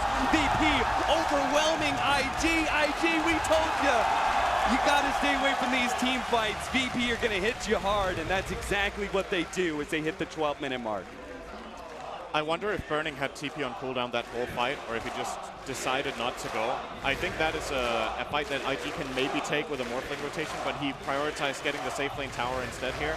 Might be getting backstabbed though. Yeah, he uses with a good smoke. Oh, he's just gonna get out in time. Very good TP there from Burning. Good read on their movements. But they outnumbered them there simply. VP were 5-on-4. They landed their team fight spells. I thought IG would have a good chance of escaping that with a great smoke screen from Bobica, but VP getting the favorable trade overall. Losing the tower is not great, obviously, but they got a, was that 4-for-1 fight? I think that's good enough. Does seem like is getting dangerously fun. Yeah, I was going to say, it seems like this is going to be one of those games where it's going to all come down to Burning, right? It's a favorable lineup for Morphling to be able to play against, and he seems to be the one who's going to be getting all the farm. A rather large lead between him and their second place, and OP currently sitting at 3,900. So Burning, he's going to have to do some heavy lifting later on into this game, but when we hit the kind of 20-25 minute window, it seems like VP are going to be utterly dominant. As many of their heroes are going to kind of come online at that point, right? We have the big team fight ultimates. Our supports are very powerful at that point in time as well. And it's right before the Morphling really becomes that big shotgun hero. It is still a bit concerning for VP that I feel like every time I start saying something again, every time Syndred, stop talking. You're killing God. VP all the time. Come on, dude. And, all right, who's going to jump? Nobody? No. When I start a sentence? No? Still? Okay, excellent. So, VP's, the thing I'm a bit concerned about for them is their pretty limited physical damage. Void with Empower, of course, will be something, but for now it's not that great. So, a repelled hero... Syndred, stop talking, man. You're going to kill him. Poor Q. He's going to go down inside the Chronosphere. Well, this time we killed IG. Yes, that's true. No bias here. Unbiased caster, Syndred. Okay, let me see if I can finish this point really quickly. So Void has fairly low physical damage at this point in time, which means the repel is extremely powerful. So yes, IG needs to be careful, but at the same time, a repelled Ember is a very difficult kill for Virtus.pro, even with their big ultimates. They're going to try for Burning here. Burning is going to be starting more to his strength and makes his jump away. Again, lack of control without those really big team fight ultimates in RP or Chronosphere. I still think this is okay for VP to go for. I don't think they were really expecting to kill him. They just want to put pressure and force Burning away and limit his farm. And this is costing him quite a bit. He used all of his mana to morph to strength TP out and use waveform. And now he kind of has to slowly walk back to base or TP. That's also an option. But so you were saying VP just need to be aware of that kind of power spike where the Ember Spirit, like he's a super powerful hero when it comes to skirmishing, and he has the repel to be able to work with, so he can kind of dive in fearlessly in some ways against this lineup. Still has to be aware, of course, of the Chrono and RP. Yes. that's the whole point, right? Is that if he gets RP'd with a repel on, it's not actually a guaranteed kill. Yeah. If the repel timing is good enough. There's currently only level 1 repel, so the window of opportunity for IG to take that kind of fight is very minimal. But when it reaches level 4, and maybe Ember gets a blink dagger, he can actually go in. And they repel him, he jumps in, he starts the fight. VP have to respond with big ultimates because they don't really have anything else for it. A little bit of heal is going to be just enough. BO3, he sees him for a moment, but now it's going to be far too late. Solo's healed up enough, and BO3 realizes it. He's just going to TP away. Very nice play from Lil there, coming in to save. Beautiful stuff. Yeah, our Phoenix does feel like a hero that's hard to make work in the laning phase, but we're finally getting into that level 7. We have the ultimate to be able to combo with the Chronosphere if necessary, so we do have a lot of magic damage that is going to be laid into these big-time disables. Burning is going to get his Lincolns from this ancient stack that they have made for him. And let's talk Lincolns for a moment. What counters do they actually have? They don't really have anything. So it will absorb either charge or Nether Strike, both really high impact abilities. It's going to allow Burning to split push a lot safer, since if they actually can't proc his Lincolns, they can't get that jump with the charge at all because it will be telegraphed, right? The Lincolns will just proc and he will know that Spirit Breaker was trying for it. They might need to itemize something for this. That is kind of an issue for VP. Let's talk about the Morphling in a different light, though. We do have Mana Burn, always really good versus Morphling. If our Void goes into that Manta Diffusal build, do you think that is actually going to be enough to solo kill the Morphling inside that Chronosphere? You know, he's going to be morphing to strength, but you're burning his mana at the same time. You feel like Void can actually carry enough to kind of serve as a counter to this Morphling? Just flat out in isolation, a one-on-one? Yeah. I don't think he will kill him one-on-one like that. There's a bit too much mana. There's so many factors coming into play, though. Like, does he have a replicate out when he gets jumped? Right. Does he have absolutely full mana? Because then he might be able to get one waveform off. Oh, BO3's getting charged here. I started talking, sorry, Cap. He's going to die. Holding on to that ultimate to the last second. Tries to dodge as much as he can. Oh, he actually jumps over Ramses as Ramses' time walked over, so BO3's good. Just kidding, he's not going to die. Just kidding, he's going to die. Synderen, come on. They were going to let him go, and you started talking. They said, oh, well, since talking, we're going to chrono. Solo chrono BO3. Is my voice that bad? Is it just infuriating? I've never met a you just get aggressive? bigger caster's curse than you, son. Thank you. I'm the best. 7-9. I do think it's a valid point, though, to talk about the Manta Diffusal. I imagine that will be the build of Ramses here to try to deal with the Morphling. But there is, again, Nether Swap is really the ability to keep an eye out for, because if in some fights IG can trade a Chronosphere for a Venge Death, that can often be worth it, especially when Vengeance Aura hits higher levels. Right. He'll transfer the Aura over, he will keep his carry safe. And with Chrono down, if they use it only on the Morphling, I think IG can win fights almost 4-5. So that is something to keep an eye out for as VP. And another thing, rather, that we haven't talked about too much. I think when you're playing against Phoenix, you need to consider how do you deal with the Supernova. Like, do you have tools to destroy the egg? IG, not too great at it, but Morphling eventually in the game gets really good. He has very high agility, has that mobility, and of course the Lincolns that kind of prevents him from getting locked down. So VP, their execution with the Phoenix is very much reliant later on enforcing the Morphling to either be an RP or Chrono, so that's even more pressure on them in their execution. So the ease is not really favoring them in that regard. We'll force the Supernova out here, BO3 just being super annoying. Oh, no, sorry, not BO3. That was actually all OP. OP, yeah. They had a haste rune in his bottle, and they smoked up, and we're looking to be able to force something, again, kind of hitting that timing you were talking about where Ember Spirit's quite strong. They have the repel to work with him, but VP did manage to definitely dodge that entire smoke setup, and now they're going for a smoke of their own, rotating into the bottom lane as it's being pushed out by our Void. No one really showing, so VP are going to head deeper into the jungle, but IG are grouping up towards the Roshan pit area. They're actually going to try and sneak this one in. The Morphling is pushing out top. He had his replicate inside the pit. Now an RP comes out into the Omni Knight. Looks like they might be able to pick up this quick kill, controlling him. The heal is going to come off. The repel's down, and they give up on it immediately. VP can't even get that kill onto XXS, and now IG actually see the opportunity to go in. RP's down. They're going to be able to pick up the Magnus. They put a hold on Roshan for the time being to be able to take away that offlaner's life, and gonna head right back to the pit now. With RP on cooldown, this is pretty difficult. They're going to try for OP here. I think he should be just fine. He's pretty Unless slow. they His chrono. Remnant is not going to go too far, but VP not willing to commit the Chronosphere. It's their still other distracting IG quite a lot. They tried to come in to help OP, so this Roche is being delayed a lot. That should give VP a little bit of a chance.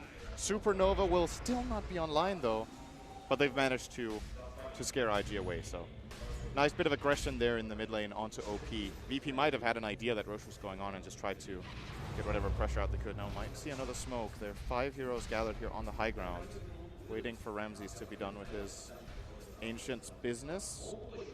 Got many of their... No smoke, actually. They're just going to run in. Oh, and they will see. Oh, nice. There's a half HP Roche. Why don't we just do this? They do have a Bobica replicate. So an Invis replicate with the Morphling operating on. They do see all of this. I think VP can be happy they didn't place a sentry. This could have been, they might have been baited into using 1 or 2 key abilities on that illusion, like a Nether Strike. Right. But not happening in that instance. So, slowing down a bit once more. Ramses is actually ahead of Burning on net worth. The Midas coming into play here. He is getting out farmed in terms of CS. He's 20 behind, but the Midas value definitely showing with him power. Absolutely. He's closing in on that Diffusal Blade pretty fast. No one's got himself a Hand of Midas as well as a Hurricane Pike. At what point in time does this Venom start working towards the Blink Dagger Ags build? I'm wondering if that's even the build he's going to go for. You think it's more right-click oriented? Yeah, it's a possibility at least that he could try for more of a combat build. When you go Pike first like this, I know you want the Force Staff against Ricky, but the fact that he's upgrading it into Pike is more of a stat-heavy focus rather than the magic damage focus. So curious to see what he buys here. He does have 2,300, so could buy the Blink if he wanted to. He's holding onto his gold for now. Being scouted by the Venge, but it looks like IG are just going to be giving it up. Roshan will be claimed by Virtus Pro. Charge onto the mid lane. Looks like they're actually still going to be able to pick up the pickoff on Q as well. Being burned up by the Phoenix. Pudge comes in to finish him off, and VP, well, their setup is fine. They just picked up the Aegis. Might as well push down mid. Using the strength of their 5-man lineup. I think IG know Roche is going on, but don't feel confident to fight in that space. It's a lot harder for them to set up a flank play around that pit area, and they do show respect to the superior team fight of VP's lineup. Also, the Morphling was that close to E-Blade. Maybe, you know, you can give them the first Aegis, try to slow it down a little bit still, and then play around this Ethereal Blade. There will be some great kills. Cast range is prioritized for Veno. You're completely right. We've got a Maelstrom for the Venomancer, so he's going to turn into a right-clicker, and why not, Makes him right? power better. Yeah, you've got all these good holding abilities in the Chronosphere and the RP. Might as well make the most of it with your Venomancer and turn him into more than just an R button. Roboca's sitting on no one right now. Eyes on him. He might actually go for him together with OP if they're feeling lucky here. That could be a kill. Q is joining as well, but they feel like there's backup from VP. No one is actually completely alone, and this would be a kill if they were to go. I am very much surprised that the VP are just leaving him out there. Hurricane Pike being used. No one is going to pop that ultimate out. Looks like he's going to take out from the urn. And the charge across the map is coming in from Solo. Is going to be able to hit Q before the magic missile can come out, which means Nether Strike going to follow it up. And we'll have a 1-for-1 trade-off, but it looks like, oh, Solo, that's a lot of damage already from Burning. Burning's not going to commit, though. A little bit too afraid of reinforcements from the side of VP. Obviously, still a big win, though, for IG, being able to take out a core of VP and force out that ultimate. He saw the rotation of Void on the ward Burning, else he might have committed for that Spirit Breaker kill. But as you said, a 1-for-1. Man, X-Success on OMNI is like, you know, if you go back just a month, you would feel like, what is happening with OMNI right now? It's actually kind of being played like Spectre. You're just farming. Oh, well, the Midas Spectre wouldn't go for, but you're kind of like, oh, I'm just going to farm a little bit. Then I'm going to go to this other lane and farm. Maybe Spectre isn't the best comparison. Maybe actually the Morphling is a better comparison. You go and split push one wave. Oh, now I'm done with that. I'm going to go to this other wave or just stand in this lane, be annoying until they try to gank me, and then they can't, and then I go away. It's like I always compared it to, we created this build for the Abaddon.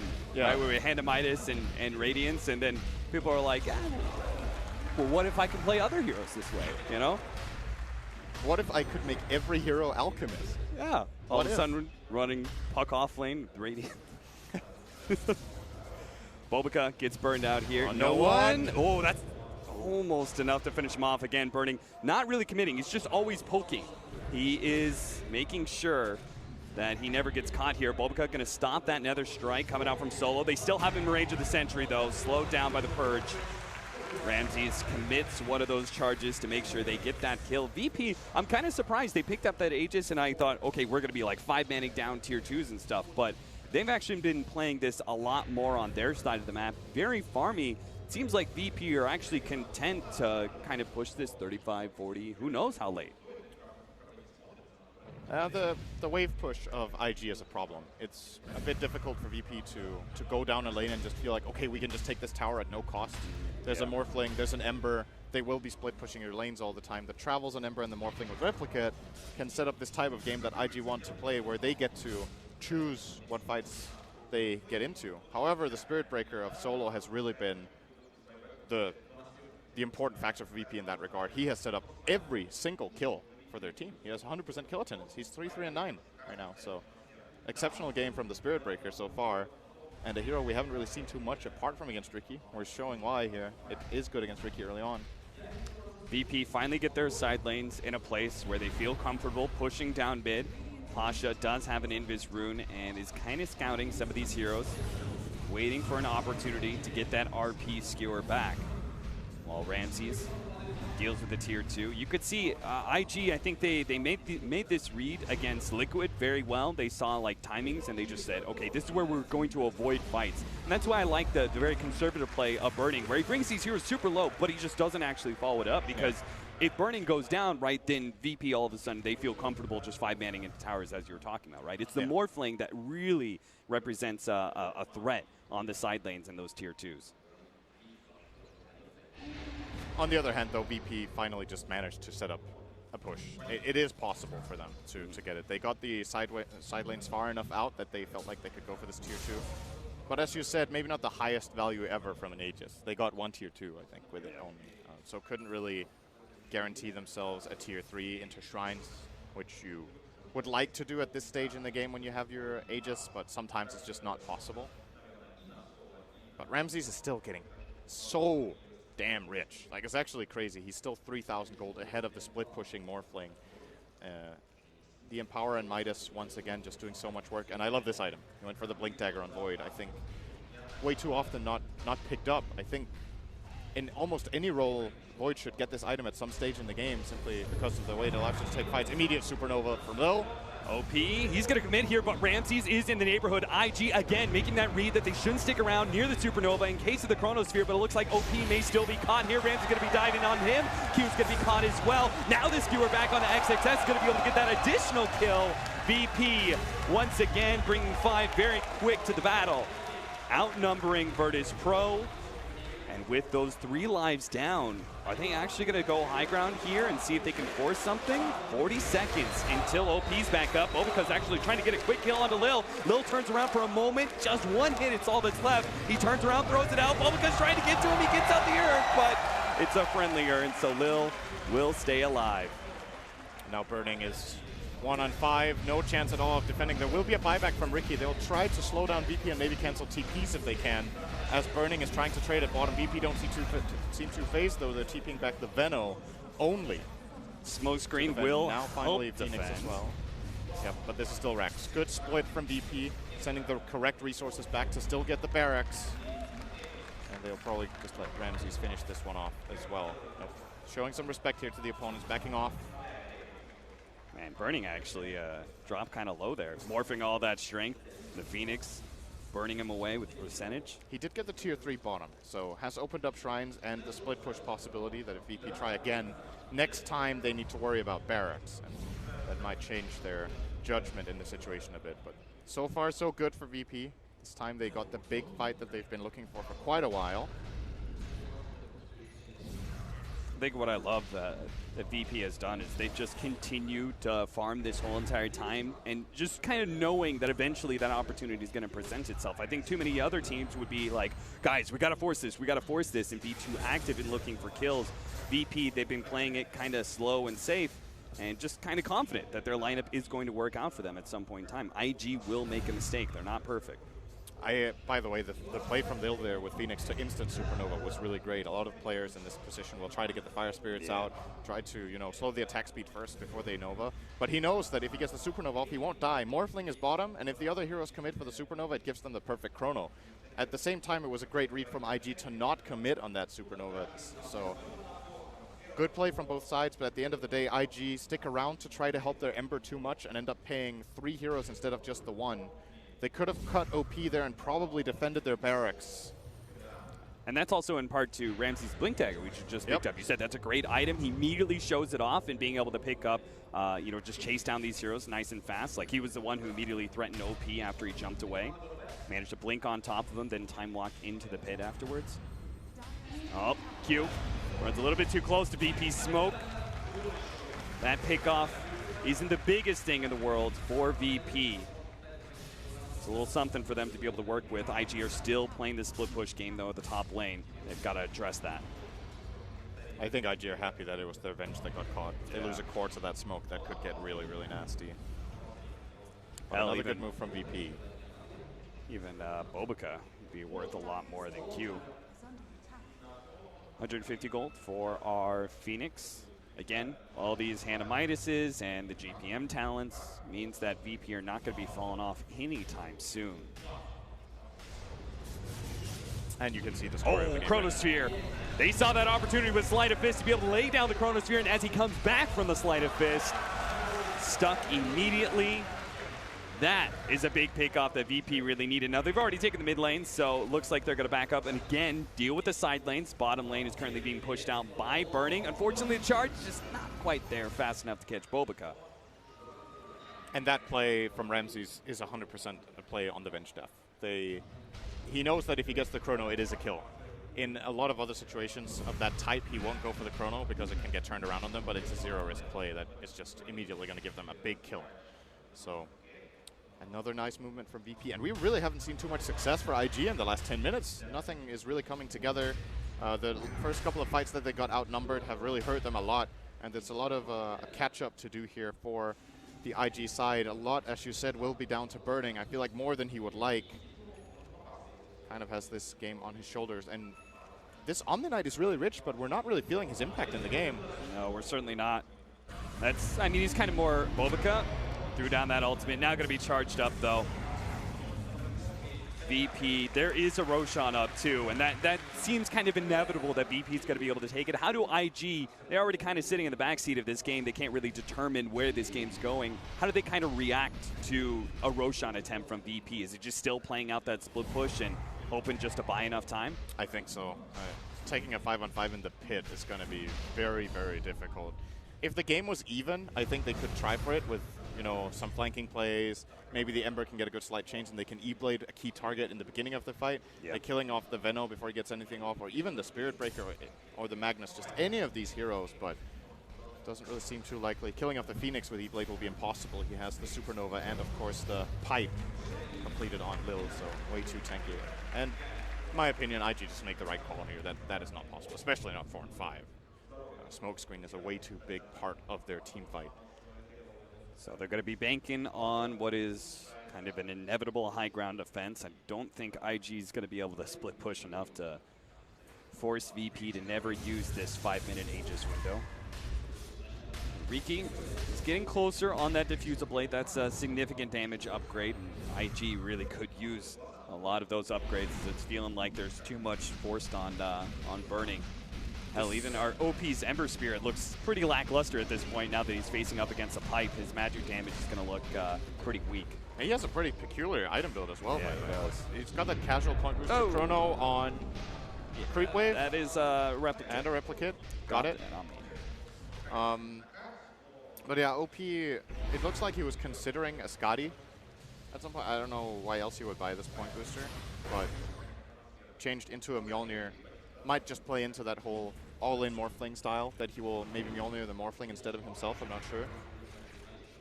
I'm not really seeing it. Well, it could, of course, also be an Octarine core build. It's just like buying this point booster in the first place is just a bit strange if you don't want to go for the Octarine. But he changed his mind, so absolutely Octarine was the choice. Scotty is A bit of an old build on the Ember.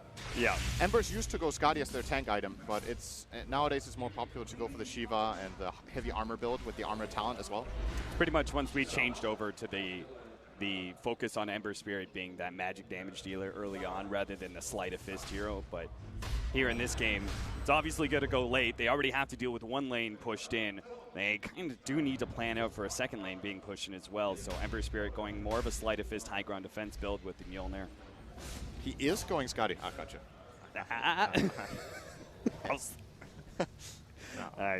fell for that one, Sid. I'm not gonna lie. That's, yeah. It's a time I was of the about to call past. you a genius. I was like, God damn, Sin, you're so ahead of the meta. Yeah. No, I'm actually behind it. Storing up that Blink Dagger for the time being. Our Void looks real big with that Skadi, the Aegis in hand. But again, VP always have to address something. You can see the bottom lane being pushed out by OP right now.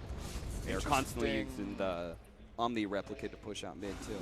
Interesting for Pasha as well that he's going Greaves on the mag now. This is where we usually see Refresher as the prioritized item for Magnus, but they might just want the Greaves to be able to get out of slight chains for the mag perhaps. And obviously the armor is nice for the team, the heal. I'm currently just listing everything that Guardian Greaves does. Q, gonna be caught by the charge here. Hits the magic missile. Can he get out of range? No, he cannot. Nice Core Staff still hits the Nether Strike, and they couldn't stop burning, but at least they do pick up that support. Burning is still accomplishing what he wants right now and just buying time and forcing VP around the map. Curious to see what his next item is going to be. So he currently is sitting on the Treads Travels and Mantalinga Knee-Blade, pretty standard stuff from him. The next slot for Morphling generally goes to Butter or Skadi, not Octarine. That's an Ember build before you suggested, Cap. It's his item. OP actually changed his mind again. I'm done. He went Blink now. This is just not your game, Sin. Whatever, man. All right, VP are coming in for a push. They the top lane has a tier 2. So even if that was being split pushed by IG, if the Morphling was threatening, they'd say, go ahead, take that tier 2. We're going to take a second lane of Rax here. So IG, they need to formulate some sort of defense. And they, between the pipe, between the Guardian Greaves, it's not even like we can see a potential fast pickoff. You know, I'm failing to see how this Morphling is going to be able to output enough damage to be able to get that quick kill that forces VP away from the push. But apparently the top lane push was still enough. The tier 2 died. They didn't feel comfortable with that looming threat in the top lane to force bottom, so they back off. Oh, this is a big item, actually. I think this might be the first time we see this tournament, the Omni Knight going for the Scythe of Ice. So now they have a secondary type of lockdown against the Void. I don't think there's any Lotus Orbs on the horizon for the Dire team, indeed not. The Spirit Breaker going into Vlad's has the Glimmer. Does anyone really want to buy one? Veno is building Lincolns. They're probably just going to drop that on the Void on every push and then letting him hit.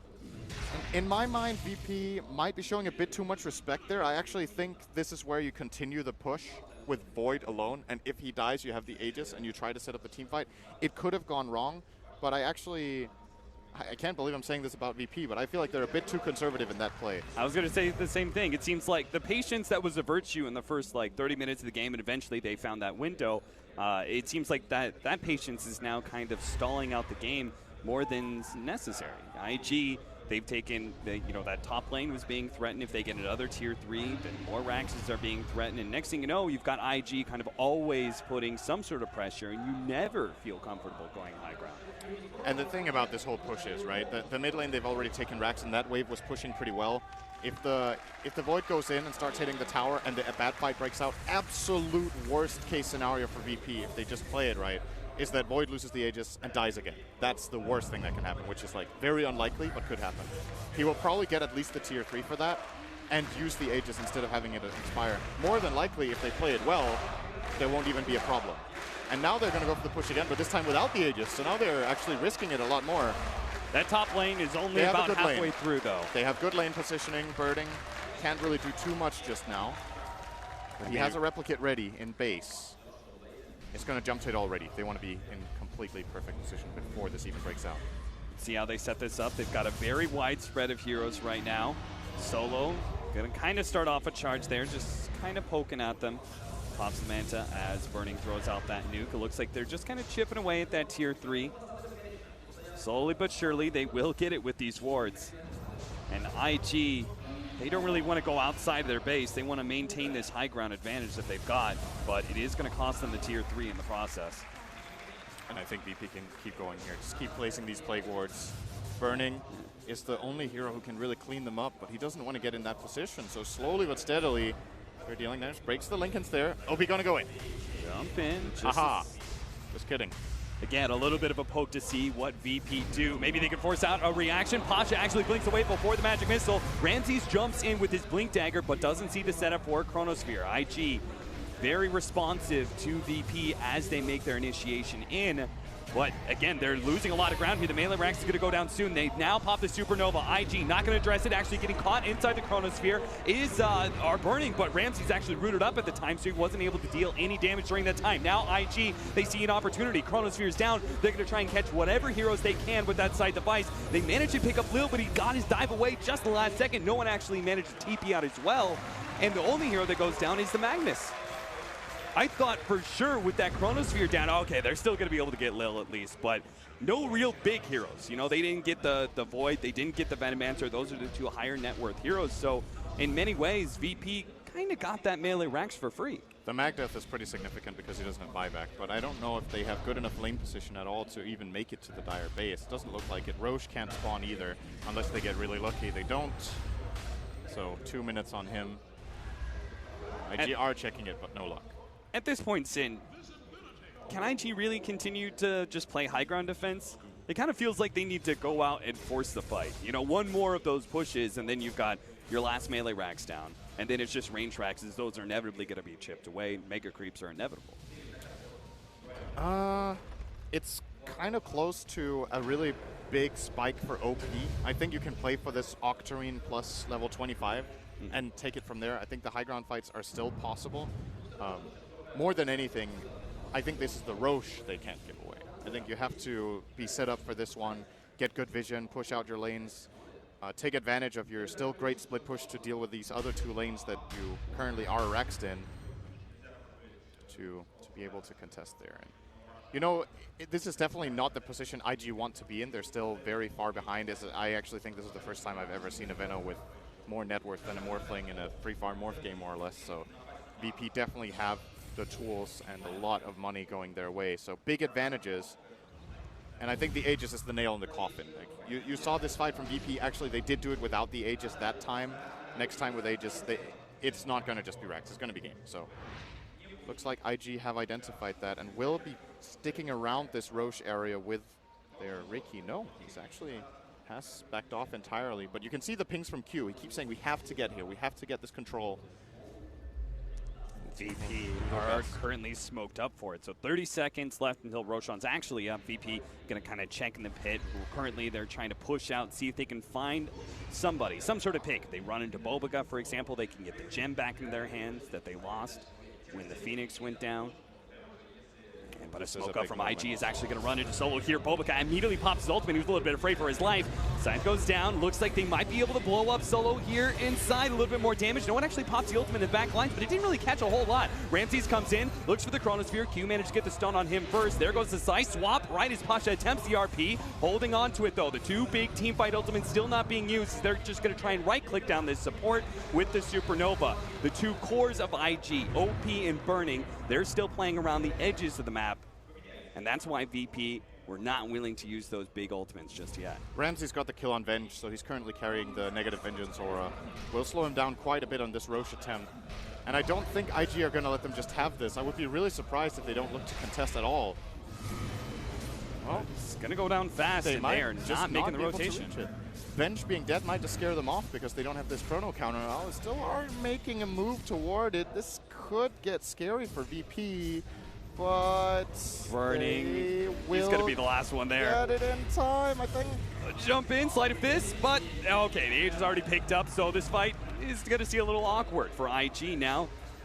Looks like they're just trying to make an escape here, but with the level 25 picked up by Ramses, he's got that huge time walk. He's going to be able to catch XXS here, burns him out.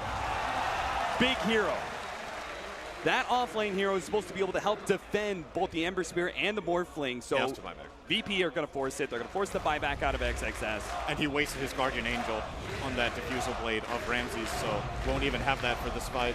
And to dodge, OP is going to try and jump in, though. Ramses actually gets the two-man Chronosphere. Where's the swap? They're going to throw it down. Help save Burning's life, and it's going to cost Q his own. Burning comes back in. Ramses doesn't really give a damn, though. He stands and fights. But it looks like they forced out that buyback as needed. They still have their Magnus dead, so VP, they kind of got everything they wanted out of that. They are so close to a big Game 1 win here. And the game, honestly, hasn't really felt that close. They've just been making the better moves. IG have been waiting for a moment that never really happened.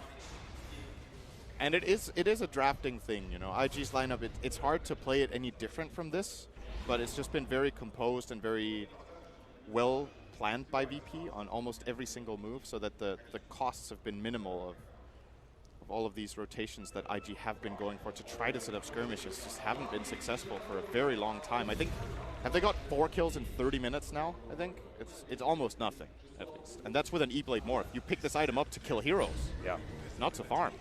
This feels very reminiscent to the way that teams started adapting their playstyle against the Alchemists. You know, we used to have this idea that Alchemists, like, okay, this is a timing window. You need to be super aggressive, but we saw the Chinese teams, they slowed things down a lot. They picked up Hanamidises, they picked up scaling cores, and they just kind of sat back. And it feels like the same kind of thing coming out from VP. Yes, it's a Morphling, but they seem to be content to just kind of slowly choke out the map, continue to make sure all of their supports as well, their cores, are getting a significant amount of farm. Ramses jumping forward there. Baited a Mjolnir and Repel. Got him. That's actually pretty significant to bait those two abilities, to be honest. Here we go. Ramses. Now he makes this jump in, the smoke screen, the swap back there. Ramses deeper inside the base. He's going to be able to get the Chronosphere. Catches 3 this time around, all 3 of the cores, and that's going to be Burning going down first. OP as well is going to fall, and he does not have buyback, and neither is XXS. Oh, Ramses right on top of him. They're going to be able to finish him off. Posh from the back lines finally gets out the RP. It's on his support, but it doesn't matter. VP, they are overwhelming IG with pure numbers, and IG are going to call it. It felt like this was coming. This VP win, they were choking out IG for so long, making very little mistakes, no real positioning errors. They never let IG find a significant pickoff that turned into more. And IG took an early game win, made it a mid-game and late-game dominance. VP mainly played very well around the few weaknesses their lineup had. Once again, the big weakness, or well, it's not necessarily that big of a weakness, but there's a lot of pressure on Solo to deliver in this game in terms of finding all these picks. I think Solo, for me, might actually be the MVP of the game. I think he solved the one glaring problem that they could have run into, which is if the early game doesn't go well, IG gets a split push and they don't find kills, we won't get into the situation. But Solo had maybe his best performance of the tournament so far in the Spirit Breaker, giving them all of that space they need to execute their mid-game, heavy-centric teamfight lineup. Great strategy as well from him. I would imagine he's just the draft and the in-game shot calling and just planning of when to rosh, how to rosh. Big moments. Great stuff from him. We'll see if our analysts agree then. Yep. Solo, is he the VIP? I guess something like that. Is he the great player that actually won VP this game number 1? MVP? MVP. Unbelievable, those two. Yeah. MVP, VIP, call it what you like. Solo definitely had a great game. We'll talk about MVP a little bit later on, but we are back on the panel to break down a very, very impressive first game from the hometown favourites. Virtus.pro take the lead in this semi-final. Gods, they seem to dictate everything in this game, seem to be able to do things at will, almost. Yeah, IG kind of let them a bit. Like, they went this greedy Radiance farming OMNI Knight build, and it felt like whenever Chrono was up, Ramsey was finding opportunities to just throw it, get a solo kill, happily do that, and BO3 did not have a very high impact game on his Riki. For the first time in a while. Yep. Yeah, and possibly the first time we've seen at this tournament, actually, on that particular hero. Curtis, the guys mentioned Solo, had a big impact on the game, but the whole team just played so well together again. Yeah, all of VP played perfectly. To be honest, I thought this is IG's weakest draft of the tournament by far. I think if you look at IG drafts, they'll definitely they need XXS on a hero who can actually do something. Not a hero that's pressuring the lane. They need him to, these Bat Riders and these Magnuses who can initiate, bring his team into these good fights, turn fights around. And this game, I'm a big non-fan of the Morphling Ember cores. I think you're just super reliant on magic damage, and as a result, it didn't feel like IG could do anything this game. Yeah, I mean, they did feel pushed back in, didn't they, Conrad? And almost like scared of the Chronosphere as well, just having to wait for it to come on. And then when it did, they wanted to kind of come out and fight, but couldn't really deliver it. Yeah, a combination of that, just Solo being everywhere. You know, he really shut down this Riki this game, and he was able to get in there and push all these heroes in the fight. We saw a fantastic performance from 9 Pasha, you know, and Lil just getting those beautiful supernovas. I think overall this team played really, really well. Just great zoning, great tempo the entire game. This is a Virtus Pro that's definitely one that we have to be afraid of. Yeah, we have to think back to the draft gods. They were very flippant about their picks, insta-picking each time. 2 in a row. Even the last ban was an insta-ban. It almost seemed like they were saying, we don't care what you're going to pick, we know how to beat you. I think they prepared for the OMNI first pick is the thing. I think that was a draft. I mean, Curse was showing me Void one of the best hero in terms of win rate against he's the OMNI. highest win rate hero. I use pubs for this information, but I think they're fairly accurate. Void is by far the best hero against OMNI in the game. Yeah, and the OMNI was just a huge liability this game, and that was something where I think VP, once they saw that OMNI Knight, just had their entire draft planned out from start to finish, and that game was like exactly how they wanted it to go down based on that first pick OMNI. And that's now 5 games in a row they've beaten the OMNI. Like people need to stop picking OMNI first 2 against VP. They just know how to do it. No matter how good they are, Yeah. how strong they are, or what player they have on that hero, it's not working against Virtus Pro, is it? It happens when you get these clash of regions, because it's this hero and this pick that's developed in the Chinese region where they play a lot of games, the DPL, Starlad, all these different qualifiers going on there. They played more matches than anyone coming in, and OMNI Knight became one of the top picks, like alongside heroes like CM and stuff. And yeah, CM maybe has transitioned into this major, but OMNI, I think teams have to quickly realize, like, wait a second, yeah, it worked domestically, but these Western teams are crushing the hero. Let's stop picking it. Just quick word for no one on the Venomancer. Didn't necessarily have the greatest statistics in the game, but just a complete annoyance at all times. Yeah, he had a surprisingly high amount of impact for a mid Venomancer. I know it's been picked a lot in China. I think what no one did that was really good this game is he realized that sort of his build he was going for might have not been the best. He was going for the Max Gale and Poison Sting build, but he only put 3 points in and transitioned to the wards. I thought that was really great because we mentioned that IG just had nothing to do with the wards. And as a result of these wards, we saw like 20 minutes. They used all their spells. They used like RP, Nether Strike, and IG backed off for Roshan because he put one Plague Ward down. Like those wards were very impactful in this game. It certainly were. And the one man we haven't discussed very much of, but I guess Gods comes down to our MVP is Ramses on that Void. Yeah, he kind of set the tempo. You know, when he's out farming a Morphling throughout the entire game, I mean, big reason why was because he had the Midas, something that maybe Burning should have actually gone for this game, although I don't think that's like a deciding factor.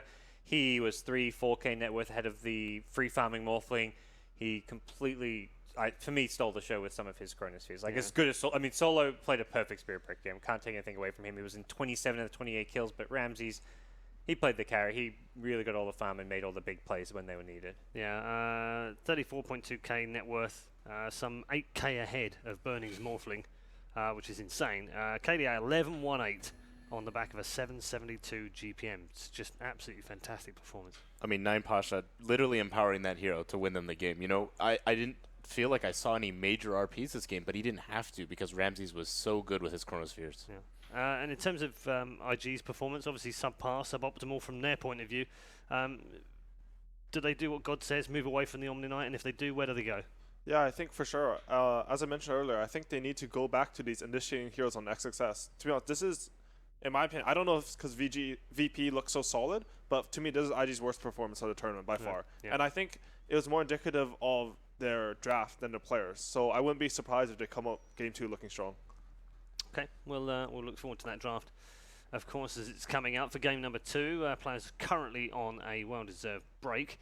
and then headed back to the booths for game number 2. Whilst we wait for that to happen, why don't we check in with our social media? We've once again got a sticky thread on the Reddit area of Dota 2. Your questions will be added. Feel free to add them as you go along, and we'll try and answer as many as we can throughout the day. First one of the day, what are the weaknesses of IG in your opinion, Gods? Saw some of them there, I guess. Yeah, sometimes that was the draft, exposed, wasn't it? I mean, their predictability, I think, in terms of what they're going to pick and play because they play so many matches. That's always the downside of playing all these matches. Yeah. I think overall the pros outweigh the negatives of competing in more tournaments, playing more matches. That's a big reason why IG win DAC. But the negatives is that teams go into a match against you and with a full day, night to prepare. VP, they've drafted a strat here. They knew exactly what they're going to pick. There was some level of maybe BM or confidence and arrogance with how fast they picked it, but that was because they studied and knew exactly what IG were going to do. They couldn't have done that against a team like Team Random. Like, you're not going to have all your picks prepared for an opponent who is unpredictable with their drafts. IG can be predictable. I agree with what God said, but it's more than just being predictable. I think when you play so many official matches, something that people don't realize is that cuts into your scrim time. When you play these official, like, people say that scrims and officials are different, and they're absolutely correct. In scrims, you can try stuff out, you can learn your strategy. In matches, you have to go for the win, or you feel like you have to, even if you don't. So what happens is that you get locked into a framework. I feel like IG's weakness is when they're forced to break out of their framework, where they don't have access on this initiator, when they don't have like a physical damage deal on burning, a magical damage deal on OP, their game gets awkward. And we can see, like, when they're thrown off by their opponent's draft, they aren't the same team. They're not nearly as strong. And I don't know, they're still a great team, but they're looking a bit shaky versus VP. On top of that, Conrad, Baboka got heavily shut down in that game. It's not like him. He's normally able to play around pretty much anything that's thrown at him, particularly whether it's the Ricky or the Monkey King. We've seen some fantastic games out of him. When he's not having a good game, that's not a good start either. Yeah, I think Solo, and just drafting that Spirit Breaker for himself really made it a super effective against Baboka. Baboka is one of those people that helps, Invictus Gaming get ahead. I really think shutting him down was a key element into VP's win here. Okay, let's take one more social media question. I'm sure we can fit one more in from the many that you've posted so far. Who do you think will be the first 10K? We've had a couple of we've sort of skirted around the question, but I guess Mid1 currently leading the way. I think maybe Ana actually. Maybe overtook I think him. Ana overtook him yesterday. What Kurt's got a happens good when you story. lose a LAN is you play 15 pubs the next day and you lose all of them. Like, consistently with every pro player, because you're depressed, and what do you do when you're depressed? You play Dota. Right. Like, as a pro Ana's player. number one. Ana's number Ana's one. one's dropped Right. down. Yeah. He's below 9.3, and Wow. Ana is 94.35 as when it was last updated. Okay.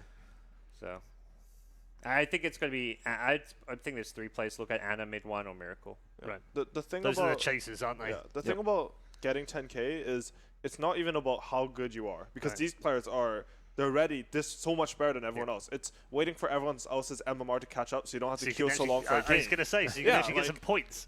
Have you ever tried, like, 747 got the first 9K on NA, which I thought was insane, because I don't know how he even queued into the game. Like, he's obviously incredibly skilled and talented, but some days I queue for like 2 hours, and I get a game. It's a 5K average. I've doubled my allies MMR. I'm just like, what am I supposed to do?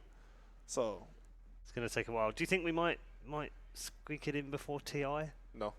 You don't? You don't No. think I it's going think to take a little bit longer? It's the wait 100 times. might.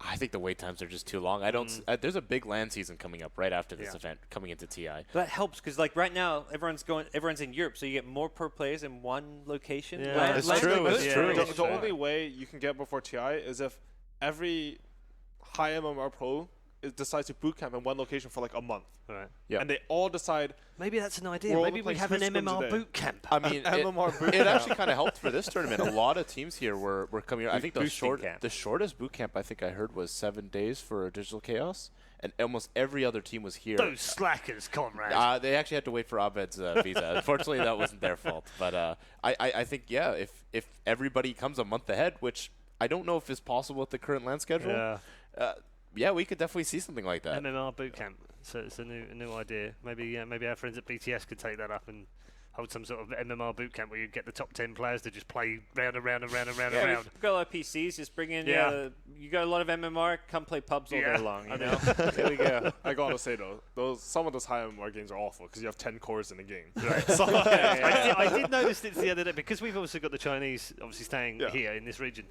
I loaded up Dota the other day, and the games that popped up, and it had some really crazy matchups, like literally 2 newbie players on opposite sides of a team in a pub playing each other, and then KP on one side playing a core, and then it was just like, what am I watching right now? I think what you see is like, you know, the players individually are really good, but you won't form a team in a pub as well. Yeah, I mean, of course, you never will. Yeah. But like, to be honest, the quality of my very, very high MMR games as a percentage, I've had more bad games with Stomps and those because it's just decided on heroes, and sometimes you have one player who's just like, IDC MMR, I random. Yeah, I've seen Sumail playing Earth Spirit in a lot of high MMR pubs. I mean, not to say he's bad at it. Sumail's like the biggest example of a pro player who should be like 9K. on the road to 10K. 10K. But I think he's like 7K, and he doesn't care at all because it doesn't matter he to just him. plays whatever he wants. He plays for fun, right? It's That's his like calming down area. It's not for fun. I think Sumail's at a point where he doesn't feel like he'll learn that much from the pubs. Right. Like maybe he'll pick up a few new heroes and he'll spam those heroes and he'll be able to learn them. But the difference in quality of games is not that much. Like when your MR is up there, and actually, to be honest, I think it's just because he doesn't care about pubs. I'm trying to justify it. You nearly got there. It didn't work. But mid one's been randoming as well. He's not even been picking. Random gold's pretty good. Yeah, that's a pretty good advantage when you start your pub with a couple extra 100. You know, start with a bottle, just walk into lane. It feels pretty good. It's pretty fun. Don't random, so going back to the original question, we don't really know, but probably one of those three. Those three are definitely the forerunners on this one. Yeah, they're definitely the MMR chasers right now. I hope they do seasons. If you think back, was it Epicenter last year? Yep. Miracle got 9K. That's right. So that was what, May? So the highest MMR has gone up by around about 400 since last May. We're almost a year on. We're not getting to 10K before TI. As you get more, what do you call it, like deviations, standard deviation? I don't even know what I'm trying. As you get further from like your average, it gets harder and harder to... I mean, these guys are definitely outliers, so it's going to be harder to just queue. Longer queues, like Curtis was mentioning. It sounds like it's going to be a frustrating experience to get to 10K, but I'm excited to see who might be the first. Yeah, it's going to be very interesting. As you can see, teams have returned to the booths, and we'll be moving into our second draft. Apparently, they're just choosing sides right now. Gods, in terms of IG drafting, what would you like to see in Game 2? Take the Magnus for yourselves. Yeah. I mean, Presuming first pick. Yeah, we've harped a bit onto getting XXS onto these more playmaking heroes. I think outside of that, having a team fight to match up to VPs so you can contest some of those objectives. It felt like their team fight was also a bit lackluster. They were against like this like Phoenix Void, Veno, and like they didn't have any way of really fighting into them. I think that's a hugely important point. Like you look at the start of the draft, they pick OMNI Ricky versus the Magnus Spirit Breaker. Your team fight, I would say it's about even at this point. Like OMNI is a pretty good team fighter, and then VP picked 3 team fighters, and IG picked like Venge and Morphling, who are actually like absolute garbage at team fighting. So what do we see in the game? It's you see IG running from VP the entire game. We see. Do they want to though? Do they want to fight them on their own ground? Do they want to fight them in their own kind of style though? I think you have to be able to fight VP. Right. I think VP's last opponent, VTJ, actually showed that you can take these team fights and you can win them. And to be honest, VTJ were out team fighting VP all the way in Game 3 up until that sick 5-man wall vacuum. But I mean, I think they at least showed a framework for how you can try to play against VP. I think IG need to follow that. All right, let's see what they do in game number 2. Draft is up and running, and it's Virtus Pro with first pick again. Interesting. I mean, it's to pick Magnus. Darkseid's in pool. I think IG should take it. Yeah. I'm surprised VP went for the Magnus, to be honest. I thought they were going to first pick Darkseid for sure. I guess it's because I think it's a block pick as well, you know? It's like they take Darkseid and then IG get the Magnus, whereas they probably throw it in their head. We can take Magnus and they'll take Omni, and that's good for us. I think part of it is that Slaughter's also banned, and that's our favorite combo with the... Warlock's a great team fight. I mean, that helps you do a lot. I think IG identified the weakness. We'll see a lot better game out of them. I also think I was way too hasty in saying they should pick Darkseid because I think they are assuming VP won't pick it now because they have the Magnus. That being said, no one does play the Magnus mid. He plays it very, very well. Yep. And maybe IG feel like they could sneak in the second phase too. It's not bad to have like Sand King Darkseid. It's a good back combo. Oh, they used one reserve time second this time. Just one. This draft seems flipped a bit, huh? Yeah, Magnus I was Juggernaut. about to say this looks like an IG draft. This Magnus Juggernaut strong combo that we've seen IG play it, XXS, Burning. Those two guys just play those heroes so well. Yeah. On the other hand, it is also. You see, the thing about these two teams is I think VP has like the lowest games and IG has the most games. Because VP has like a few games, but there's some Captain's Draft tournament, which, I mean, the tournament's fun and it's fun to watch, but it's not the same as Captain's Mode. Their only real tournament was the qualifiers. Yeah, really. exactly. Like their internet went out for JC, so you don't even have that information. And I like Juggernaut because when you play against Sand King, the way that Sand King wins the lane is like a war of attrition. He just keeps causticking the wave, pushing it in. If you cannot apply some kill throw on the hero, he is going to win the lane and pressure you hard. Juggernaut has Blade Fury, one of the best spells at killing him. And he also has Healing Ward, which mitigates a lot of the damage from Warlock and Sand King in the fights. It's just a solid pick.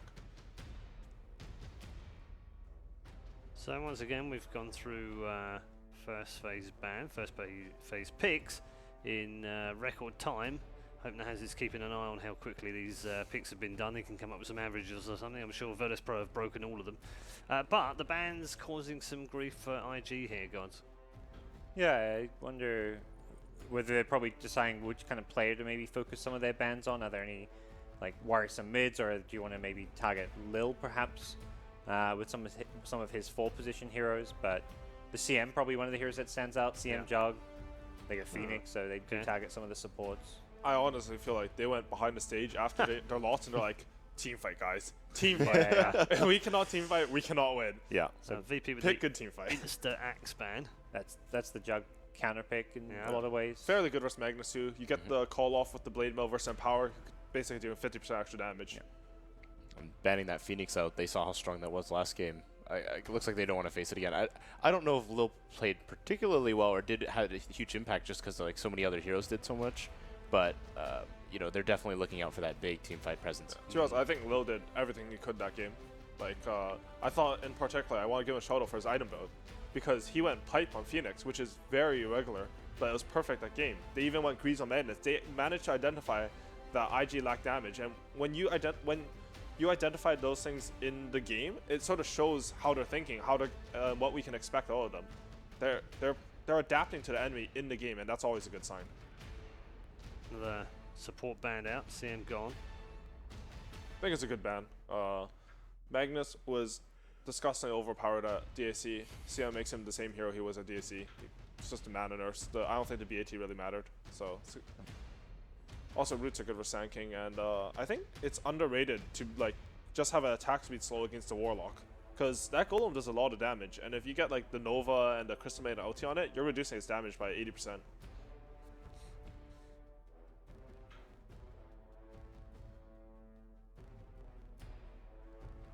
They've already removed 2 of Virtus Pro's top 3 picks at the Kiev Major in the bans. The other one is Magnus, which they picked. Where do IG go next? If I was IG, I would probably pick my carry here. I mean, it's a bit iffy versus VP because the Magnus could still be offlane, could still be mid, but they go back for the Boca Ricky. To be honest, the fact they're picking teamfight and they're like still confident, even though the Ricky lost, he didn't have that much impact. I think it's a pretty good mentality coming in from IG this game. They're not scared. They're not. They think they've identified their weakness and they think they know how to solve it.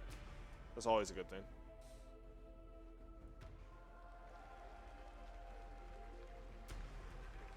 I think VP picks their support that counters the Ricky's presence on the map.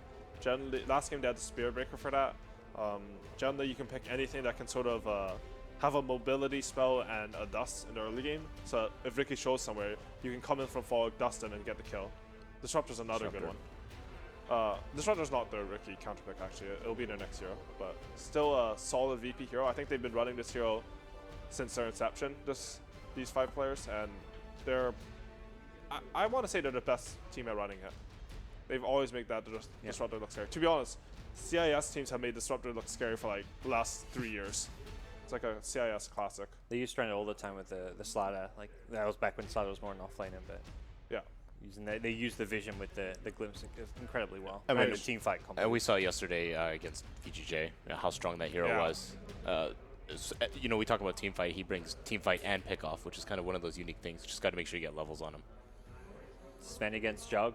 Warcry try and tank your way through an Omni Slash, tank your way through his damage output? It's honestly a weird matchup, just because Sven is good against Juggernaut in a lot of ways, but Juggernaut's also a hero where if you get to the Diffusal, you can purge off this Warcry, and Sven becomes very vulnerable. Traditionally, it's been Sven favored. I think with the Magnus, it actually becomes not bad for Juggernaut at all. You get the Skadi, you also can also just like lock down the Sven, but IG clearly have an idea with the Sven, and they had to pick something that wasn't too vulnerable to other heroes because they want to prepare for this last pick mid, get something that wins them the game here. They just need a solid hero for their one position.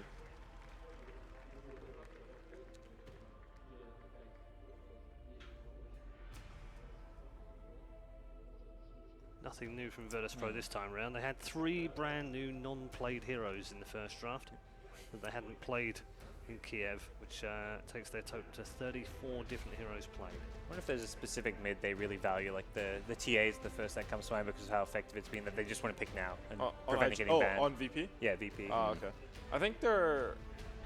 I mean, it doesn't really... Like here, you may as well pick your mid now so it doesn't get banned. As first pick, it's like you pick whatever hero you think will get banned as your 4th hero because the bans are next, and then you have to pick out of the phase anyway, so they're going to counterpick you. So you could get the Spirit Break if you valued it more, but... Yeah, exactly. So I think they're deciding, do we have more than one Ricky counter? Wisp is actually a Ricky counter. He's one of those heroes who can tether in and carry a dust, and it's very scary for Ricky. Because he also heals up the hero. So like you can be on a Disruptor, Disruptor is 5 HP, Wisp tethers in, heals him up, and suddenly you're the one who's dying.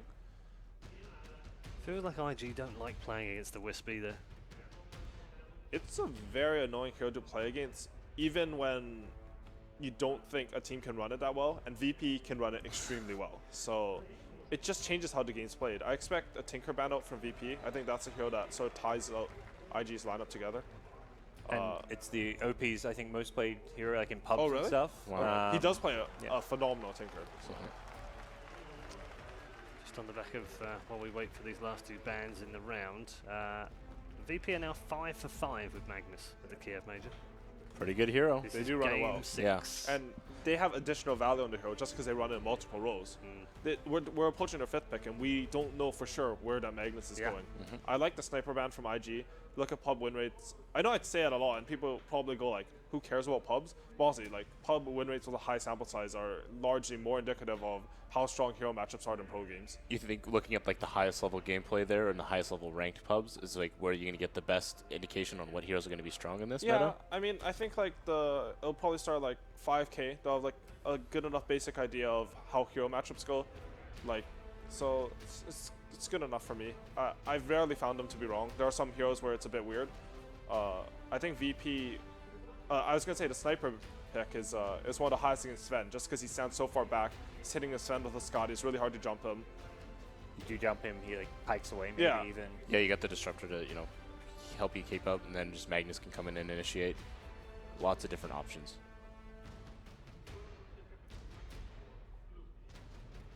I'd like to see a tower hitter out of VP this game. I think it's a little bit hard for Juggernaut to hit tower.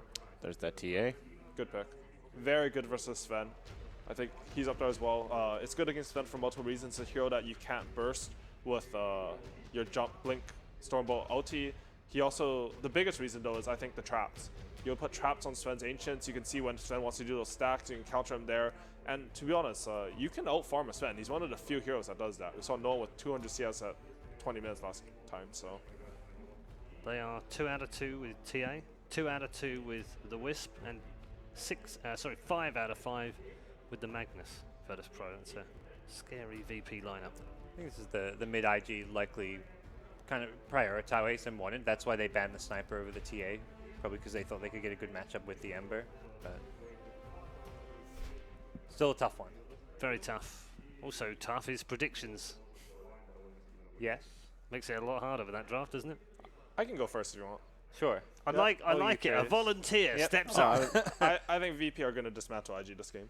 I think what's going to happen is Ricky's going to try to gank mid, the West's going to TP in, heal up the TA, no one's going to go ham, and I think it's a very hard Sven game to play. They have something through BKB already, they have heroes that are hard to jump, and they have a relocate save for him. Okay, go so VP.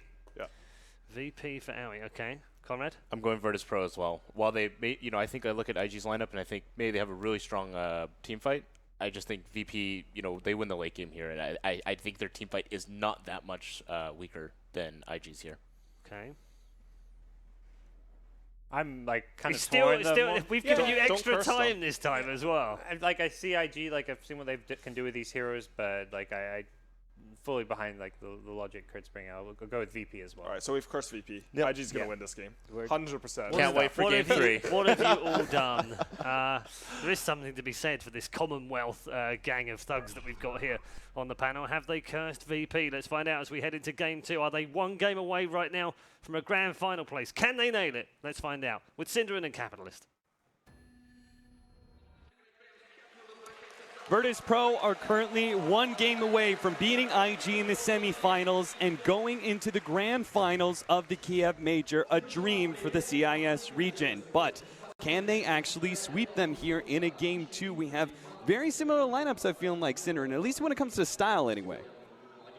I would kind of argue that this is very different for IG, at least. True. Compared to the previous game. So the thing that's the change up here is, yes, they're running their Ricky again, and they're running Q on one of his standard supports, but the very big difference is the pick order for IG going into this draft, they didn't first face Ricky. And I think the reason is they were like, okay, in this game we don't want to lose and not having enough team fight. So they first pick Warlock and Sand King.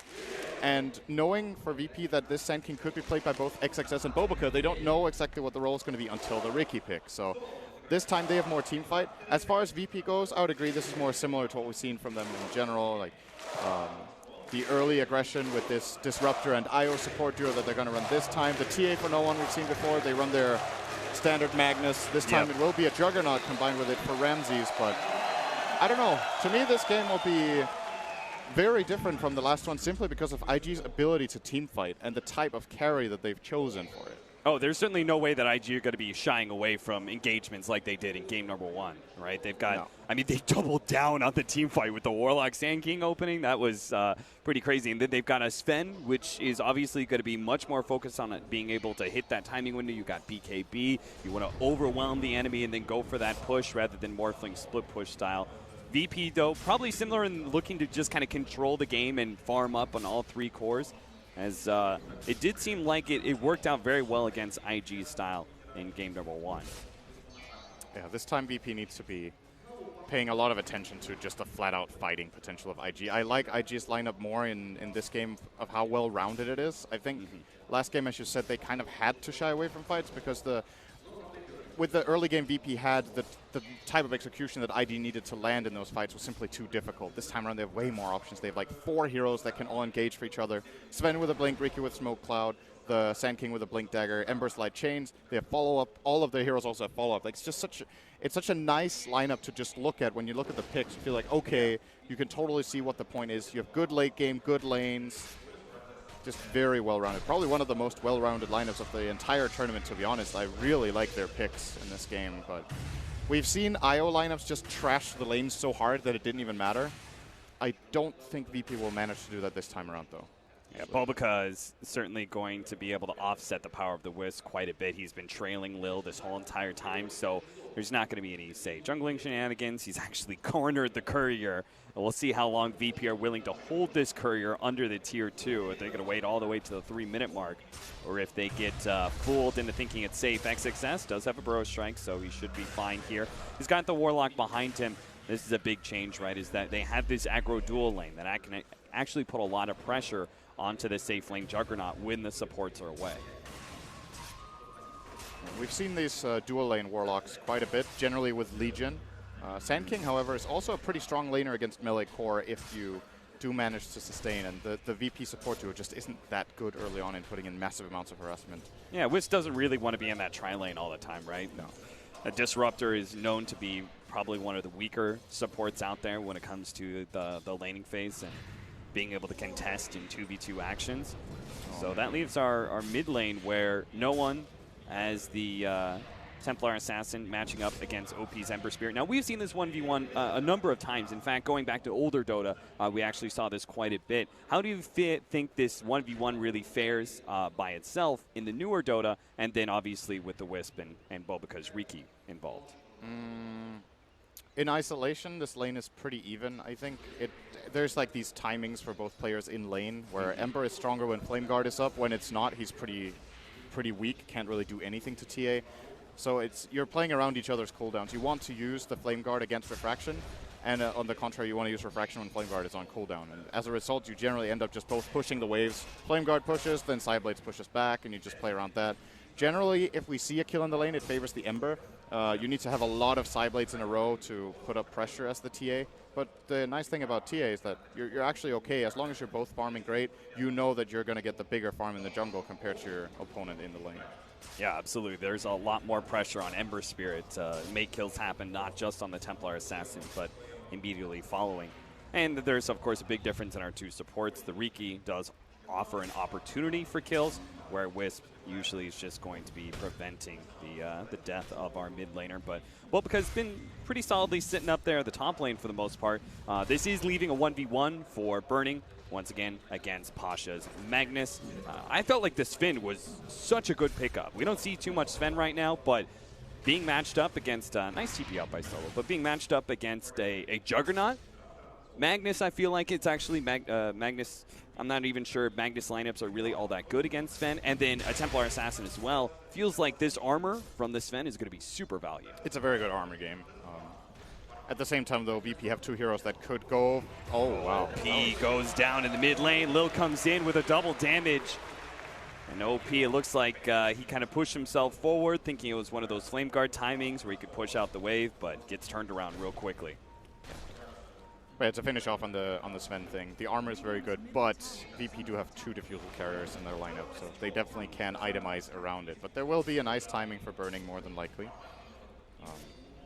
And I think, just looking at the game, if you will focus so much on this, like it is going to be a very important armor game, but more important than anything is just going to be like who gets the jump. And sure. Once again, I do really like IG's option to just jump in so many ways. VP barely getting out of that one is Q. That was super close. Not get fielded in. So that was a lot of abilities used there from VP, and all it takes is Warlock, a self-heal. And they can continue to keep that pressure on the lane, where our Sand King is seeing quite a large amount of success when it comes to CSing. He's 25-2 right now. Bulbika is going to be scattered out here. He goes to the TP out again. No disables because we don't have level 3 for Solo. No glimpse means no TP cancel. They have that information after seeing the kinetic field dropped earlier. So Bulbika knows that is a play. Actually, the support lineups don't really have stuns. Yeah. I decide the Glimpse is the best stun that there is in this game for the supports until the Chaotic Offering. So mid lane, OP putting some pressure on no one, but no one is able to fight back here. Again, no one always has the confidence that Lil's going to come and bail him out. That's exactly what happens here. No one turns pretty early because he knows Lil's going to be able to provide that extra bit of heal. Chases OP down. OP does not make the same mistake he made last time, though. Doesn't overextend himself. And he will get the bounty rune at the very least. I don't think OP has had a rune yet. VP has played great rune controls. One of the big benefits of IO is the ability to rotate around nicely, and as we saw with the double damage rune, put them to use immediately. A lot of heroes get a rune and then you use half of the time of the rune to just rotate, but IO can just tether from Burning. 200 light years away. Playing some efficiency games, popping his ultimate and being able to clear through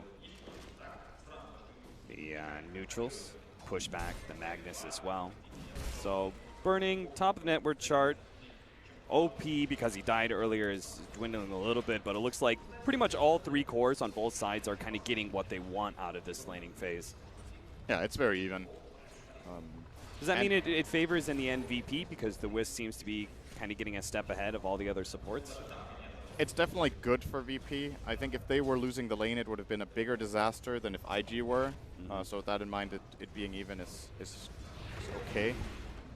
The Templar Assassin, I think, is most important for VP right now because it gives them access to the Roshan. Generally, if you see slow laning phases like this, that is one of the first big moments that has a big impact. Is either you Rosh or you find that team fight. The team fight for VP will be difficult to find, but they can force it at the pit if they want. Actually, they might see a rotation top now. XXS. Command Field is in the right place. XXS really nicely dodged there with the Sandstorm. The just comes a little bit too late. They do have the glimpse back, but he's already received the heal. The damage over time was just not going to be enough from Ramses, and he had dropped quite low after he got into the tower. Build from XXS. He's going hood first. Yeah. I saw that queued up, and I was like, okay, maybe he's just, you know, has that quick buy in case he dies or something like that. You know, just wants to be able to buy out if necessary. But no, he seems to be committing for it. It makes him a very difficult kill for the support duo of VP. They do have some decent magic damage between Spirits and the Thunderstrike, and of course Juggernaut spin as well. So XXS will be way more confident. Has the great sustain in lane as well, of course. I feel like there's less pressure on XXS to have the early Blink Dagger when you have a mid laner like Ember Spirit who kind of acts as initiator early on. And not only him, there's multiple heroes, as we talked about previously, that can set up the Sand King. And in this game, I also don't think Epicenter is necessarily that important. I think just because of the massive amount of teamfight that they have, it's like the icing on the cake. You definitely do want to skill it and use it in the game. It's not like you're just going to ignore it, but there's a lot of other ways for IG to play around with it. In some games, it feels like you're playing Sand King and you almost need to hit the big epi to win the team fight. That's not a requirement here at all. If he does, it looks great and it's going to destroy VP, but more often than not in this type of game, it might be better to just get a good Blink stun. Yeah. Or just a stun in general. If you're going Hood first, you won't have the Blink, obviously, until a bit later. We'll be queuing it up now, though. Yeah, it really looks like you just get that first good stun, and there's so much follow-up from the rest of IG, because all 5 of those heroes can initiate in some way. Even Warlock does have that chaotic offering to throw down. Solo is in a lot of trouble. He has TP on cooldown. He's actually dead. He's going to be run down by OP pretty easily. Thought that maybe, you know, venture out to that off lane while the Magnus is away. See if he can get some solo experience and pick up his level 6. Unfortunately, that's not the case. He's immediately shut down. And at the same time, they're also putting good pressure up top here. IG have forced Ramses out of lane again. Seems once again to be something IG put a lot of emphasis on. Do you really want to just TP boldly like that? XXS is in a good position to be able to dive the tower. They're going to try and chase him down, but the kinetic field is going to block out any further pursuit. Now he's going to be jumped on by Ramses. Pasha does manage to land the RP, but he's still very tanky thanks in part to the Hood. He's going to be body blocked up, and it looks like the physical damage is barely going to be enough to finish him off. Virtus Pro, they used a lot to be able to claim that kill, but it was an important one. XXS is getting a lot out of his offlane. He held the Sandstorm the whole time there. I think he was trying to bait an Omni Slash and wanted to have it for that. Yeah. Ramses wisely just runs at him and hits him. He arguably could have Sandstormed immediately after the RP because I believe the Skewer was used to... Actually, was it used to get in? It was used to get close, yes. Okay, so then they have no way of killing him apart from the secondary Blade Fury, but he already used it, or the IO Spirits. And I don't think any detection was available, so in hindsight can maybe buy a little bit more time there by just sitting in that Sandstorm, but was trying for the bigger play of getting away entirely. Didn't work out that time around. Neutral time for VP. Using that Shrine, clearing through the Ancient stack. Lil's going to be able to farm up some of those other neutrals as well. Just TA things. Yeah, just TA things. Wisp things too, right? Wisp has gotten pretty good at jungling. Yep. But so this is after farming a lot of jungle here. No one has created a bit of a gap to Sven of about 500. But I don't think there's been as much stacking going on for Burning. So that is the stacking advantage. And IG, they're already going to try to look for their first team fight here. Or just a free tower. Yeah, with that early Mask of Madness pickup, Burning, he just chunks him down. Let's see as the glyph fades away. IG will have no problem taking this tower. VP not going to be contesting right now. They don't feel comfortable. After all, they're getting close on that Desolator for the Templar Assassin. The thing for me is, because IG have all this team fight, they also have great ways to be able to contest the Roshan, even if they get that early death. So I struggle to see whether or not VP is going to be able to actually pick up that early Aegis. That is sort of a requirement for their lineup. XXS is going to be glimpsed back here into the Static Storm. Does have that Hood of Defiance, but the physical damage from no one makes it a whole lot easier for them to be able to get that kill. Again, Q also going to be caught here. Pasha has been pretty on point with his rotations and excellent body blocking as well. IG are maybe a bit out of position here. I'm not sure if Sand King had any business being in the dire jungle at that point. They knew that VP had just been there. I believe they had spotted them on a ward previously. And maybe they were trying for a quick pick on Disruptor with a Sand King stun into ult, but I think it's impossible. Maybe wasn't expecting the Stagger Storm as well. Yeah. That could have caught them by surprise that Solo did find his level 6. Yeah, after all, they cleared through. They got a bunch of experience out of those stacks. So that was in the fog, I think, so they wouldn't have been able to see. And sometimes you don't see it, focusing on other things in the game. And that would kind of make sense in his mind, right? The timeline of if they're not contesting this, they probably means they don't have those kind of team fight ultimates. So I'm kind of free to do whatever I want. That is true.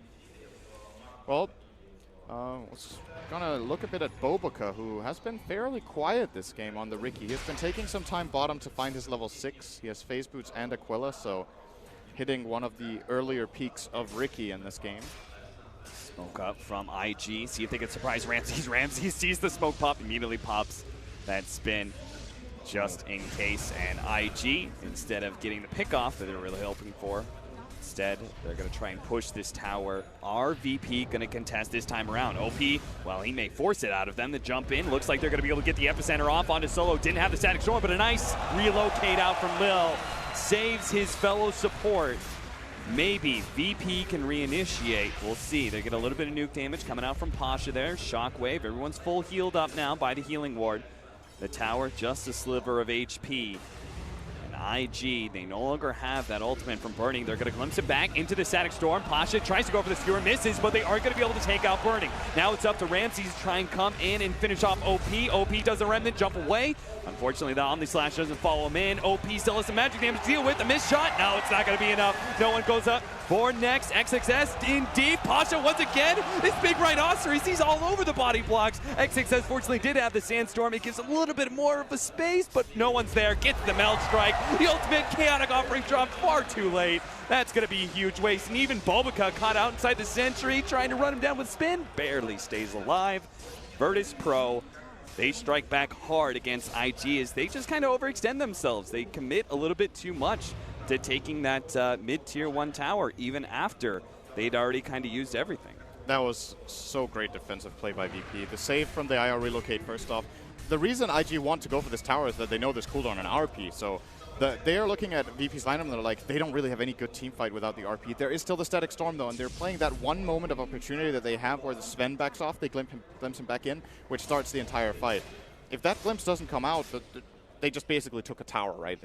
VP did defend it at the end of the day and get a good fight as a result of some great play from Solo once again here on the Disruptor. And now VP are hungry for BO3 here. If they can get a glimpse again. Don't see him. Dust too late. The dust, but too far away. Virtus Pro, they certainly have the damage for it. No Golem. No God Strength. It's a free Roche. Yeah, this feels like game 1 all over again, where it's just IG have to realize they just can't contest. Not without their big team fight ultis. Those are all on cooldown. Now VP are actually going to smoke up. They go in deep. They manage to get the skewer back on Burning. What a play from Pasha. That opens up everything. VP are not going to be able to find any of the straggling supports, but they can immediately use this Aegis to start taking some objectives. They're going to be building a really big advantage right now. These 2 deaths on Burning Sven are extremely costly. You slow down this hero so much with every kill. Big gap now for no one. 2,000 gold down to him. Everyone on VP is having a great game so far. And IG just haven't been able to set up these team fights that their lineup is so good at. I'm wondering if they're regretting getting this hood on the Sand King. The timing of the blink is delayed really, really hard because of his 3 deaths and the hood purchase. And once it comes online, it might just be too late. Like VP are distancing themselves pretty well right now. It's not the biggest gold advantage by any means. It's just that no one has such a big one on himself that he can jump the backline and just kill, for example, the Warlock right away. And then it doesn't matter really that IG have superior team fight if it gets split up like that. Yeah, if he actually picks up a BKB before IG are actually able to get the next team fight, it just seems like VP take the mid game entirely away from IG. And they're putting on the pressure here. Bottom lane. Glyph is used. I think it's time to get out for OP. Use a remnant to jump away, and IG will start moving towards that mid tower that they brought so low earlier. But there is still a smoke up. There's plenty of members of VP that are still off the map, so Still not sure about where they can actually push in. You can see Burning is just playing a lot safer. Notice, Farming by up the the way, nukes. notice that Lil hasn't used relocate a single time aggressively. He's only used that one defensive one. I think it's a very good choice for VP to be a bit careful with aggressive relocate, simply because of the counterplay potential that the IG lineup has. Oh, glimpse again. There. Does manage to catch Q. He tries to get out of Static Storm, runs himself away, but is not going to be taken out. Maybe Lil can catch him, get him with the Wisp Balls, or the Urn. Either way, Q is going to fall. No response from IG. Once again, they just give up that hero. And okay, he actually takes out. OP picks him up. Lil tried for Relocate the. back. I think Lil tried for that frame perfect TP there. Pretty sure he was trying to get out to base, didn't manage, and OP gets that grab. So a little something for him at least. It's actually that IO kill was 431 gold for Ember. That's quite a lot. Did he have a streak? He didn't have a streak. Why is he worth so much? It's only. Oh, all right. Decent net worth lead. Bobica finds a courier. That's a big one too. As per usual. On his Ricky. Dragonlance as well as the Manta recipe. Going to be delayed for Virtus Pro for the next 3 minutes. Still though, even all that, our Templar Assassin, 3K net worth lead over Burning. And this is a farming carry, right? This is a hero that's supposed to be contesting the top net worth, but just isn't. Burning does go for, I would say, what is a little bit more of an early game build with this Mask of Madness into SNY. So he's going to try and be an active core here. And here comes the smoke from IG. This is their biggest moment of the game so far. This play. They lay down the ward. They're going to get some good vision preemptively, but a blink away from no one stops their initiation. Again, you have to wonder if XXS just was able to find that opening a little bit faster. Maybe the game could have been brought wide open for IG, but it might have been a blessing in disguise that I didn't find no one there. I don't know how well that would have gone. There's a Wisp relocate. There's the Aegis. They're fighting basically into the enemy high ground. That is the kind of place where Disruptor can have a really great time, and the mag. So maybe not too bad for IG that doesn't happen. They will be pushing the bottom tower. They're actually just pushing into a team that has the Aegis advantage and a super farm TA. So IG jump forward here. Like XXS does catch the Disruptor. Sees a shot from no one. A lot of remnants being used there by OP. He dives in deep. Is going to be caught by an RP. He does have a remnant out, but to see if they can burst him down in time. They do. They bring him down. The Static Storm laid out. Does manage to catch Burning, but Burning lays his hands on two. He gets the Disruptor and brings down the Aegis on the right-hand side. Rams uses Omni Slash. He's going to be chasing down Q. Should be able to pick up that support. XXS turns around. Managed to get a 3-man Burrow Strike. What a huge play with a buyback on OP. They provide a turnaround, and maybe they can win this fight. No one dropping down fast, but it does manage to bring down Burning. OP will lay claim to that kill, though. It's a big one, too. A wicked sick streak. 825 gold for the kill Warlock. on no one. For the Warlock. Sick. It's actually good for IG that Warlock gets that kill. OP had buyback penalty, so it's a lot more gold going their way than if OG, yep, what's his name? IG OP, oh. Okay, Ramses, what are you doing here? That is not good news for VP, and a relocate in as well. Oh boy. They kind of lost a fairly big fight there. It's not the end of the world because of the buyback on Ember being fairly expensive, but IG showing what their lineup can do. That was... And the first stun from XXS didn't look too good, but... Yeah, that was quite questionable. The fact he gets off the Remnant, he makes that call. I buy back, we can actually fight this one out, and it was such a sick play by XXS. He's holding this buyback a long time, basically baiting VP in to commit here, and now XXS gets a very good turnaround stun. He makes the call, a 3-man Burrow Strike with OP right there with Sleight of Fist double kill. Oh, and that's why they didn't get more gold out of that fight. OP got the double kill after buyback. Oh, so yeah. Not as much gold bounty going his way. If only Burning could have survived through all that. Still a significant win for IG regardless. That was a fight into Aegis. Next time could be a lot easier unless no one manages to pick up either a BKB or what looks to be a Pike first off. Great item against both Ricky and Ember. Just need to try to get away when they look to engage, especially the smoke screen is a big deal for him. And of course gives him the flexibility of using it aggressively as well. Blink into Pike could kill off a hero like the Warlock pretty easily. Could force Ember to defensively remnant out. Or basically follow up on any stun. If they get an RP, he has a kill now with TA. That attack speed is very important to find picks. BKB next up for our Sven. XXS trying to build into a Yule Scepter. So that team fight did get them into closing in on some of those mid-game items that are necessary for their heroes to be. This is dangerous for VP. This could go very, very wrong. IG are actually in a great position here. BOBOKA just outside range of the sentry. Actually does get spotted though. They get the Thunder Strike on him. They can't glimpse him back, but they do have some general vision of where he's going. IG with the counter. Oh, the smoke, and they're immediately going to go back in. BOBOKA's going to scout out. Ramsey's here. They're going to get the stun out. No, they actually get the Omni Slash down first. The RP goes down on Burning. They're throwing everything they have, and Q can't actually counter-initiate because he's stuck inside the Static Storm. Maybe OP can still fight this one out, though, with Chaotic offering over the top. Can he chase down some of these heroes? They've killed one. Here comes XXS. Managed to get the double stun with the Disruptor dropping low. Can they kill Ramsey? Not quite fast enough. The Chaotic offering Golem will manage to take it, though. XXS, no one. He's just going to be able to clean up hero after hero. Looks like is Q unable to make the TP out. They claim 4 on the side of IG. A very big fight, and I can't believe Soul lived through all of that. Jesus. Huge Static Storm. And I'm saying that it only hit a Warlock, It only hit a Warlock, but that was the best possible play in that moment for him. If he doesn't get that Static Storm down and the Golem counter engages, it gets scared of his Sven. They even disjoint the Sven stun with the Omni Slash, so that also doesn't hit. And I think Burning, did he get the Warcry off there? He took so much damage from Ramses in that Omni Slash. He doesn't have the Diffusal yet. Burning got hit really hard. Let's have a look at this. Let's see. It's he gets RP'd. Yeah. I don't think Warcry is running right now. Now he gets it off. He's almost dead. Quick RP from Pasha. They're making a big difference. And now finally the Golem comes down, but the damage is already kind of done from VP. Good Epicenter. It all starts off. How does Solo not die here? Yeah, I know. He was right on top of that Epicenter. But stick charges. Stick charges are a blessing. And then as a result, he gets to glimpse back Q. Gets that extra kill. Top lane, XXS. He's going to be glimpsed back here. Has the Burrow Strike. Got to time it right. Or the Blink. That'll also work.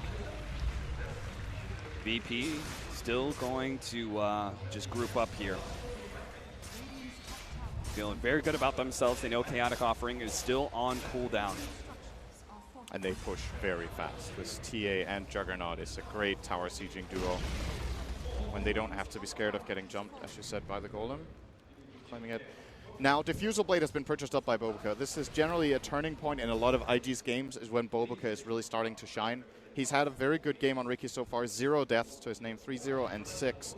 And with this Diffusal Blade, I think now that the job of Riki is to either mess completely with IO or Disruptor. Just get one of these key supports out of the fight immediately, and it can completely turn on its head. I think right now, the prioritized target should probably be Solo. Most of the time I like going on the IO for these Invis heroes that can sneak up behind, but Solo seems to be having so high impact in these fights that just forcing him to use Static Storm on the Riki might be good enough. Yeah, especially since you don't have BKB on your course yet. Counter warding. See ya. BOBOKA Snipe for him. His first kill with the Diffusal Blade. Slight chains into Riki is nasty. I feel like you said BOBOKA early on stood out to me. He was kind of having quieter game. I felt like he was playing a little bit more farming than he usually does on his forward position. You think that's in reaction to what happened in game 1? It seemed like he stalled out quite a bit trying to scout and be aggressive.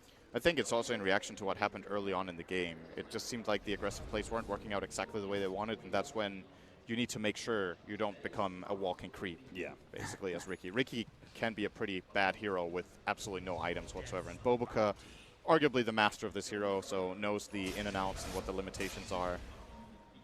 And I do agree with his decision to take a bit of farm in this game on the Riki when he did. It's only 24 CS, and most importantly for him, he hasn't died. That's the reason why we're seeing the itemization come in from him. So our BKBs have been picked up. Burning, as well as No One. Both have their magic immunity item. His BKB on Burning is actually not that useful. Yeah, considering last time he died to RP and Omni Slash. Yeah, BKB won't save you from that. It protects him from Diffusal, so he can keep his Warcry on. That's actually fairly important. And of course, Static Storm, but I don't really think they want to Static Storm the Sven most of the time anyway. They want to catch the back line. Okay, IG want to fight here. No one jumps in. No one. He pops BKB, immediately trying to threaten OP, but they're going to go on to the back line here. Static Storm actually going to get the relocate out. Great plays by the two supports of VP, but Burning is still large and in charge. He does have the BKB. No, he's going to get RP'd and Omni Slash, that combination we just talked about. He dies to it immediately. 3 down for the side of IG. Virtus Pro pop out of the pit. It was already a win to be able to take that Aegis, but now they win a team fight. Look to be able to push to tier 2. key thing there for Virtus.pro is that they forced Warlock out of the fight and just slaughter him. He didn't get Golem off, didn't get Fatal Bonds off, I think even. Absolutely zero impact on that fight out of Q. Makes a very big difference. And BO3 had so much impact there, but he can't offset the disadvantage of Warlock simply not getting his spells off, even with these great plays. And VP, it seems like whenever they get this TA on no one, there is a tendency to him getting absolutely out of control. 12-1, 19,000. Whoa, that maybe not the blink forward. He gets caught by the skewer.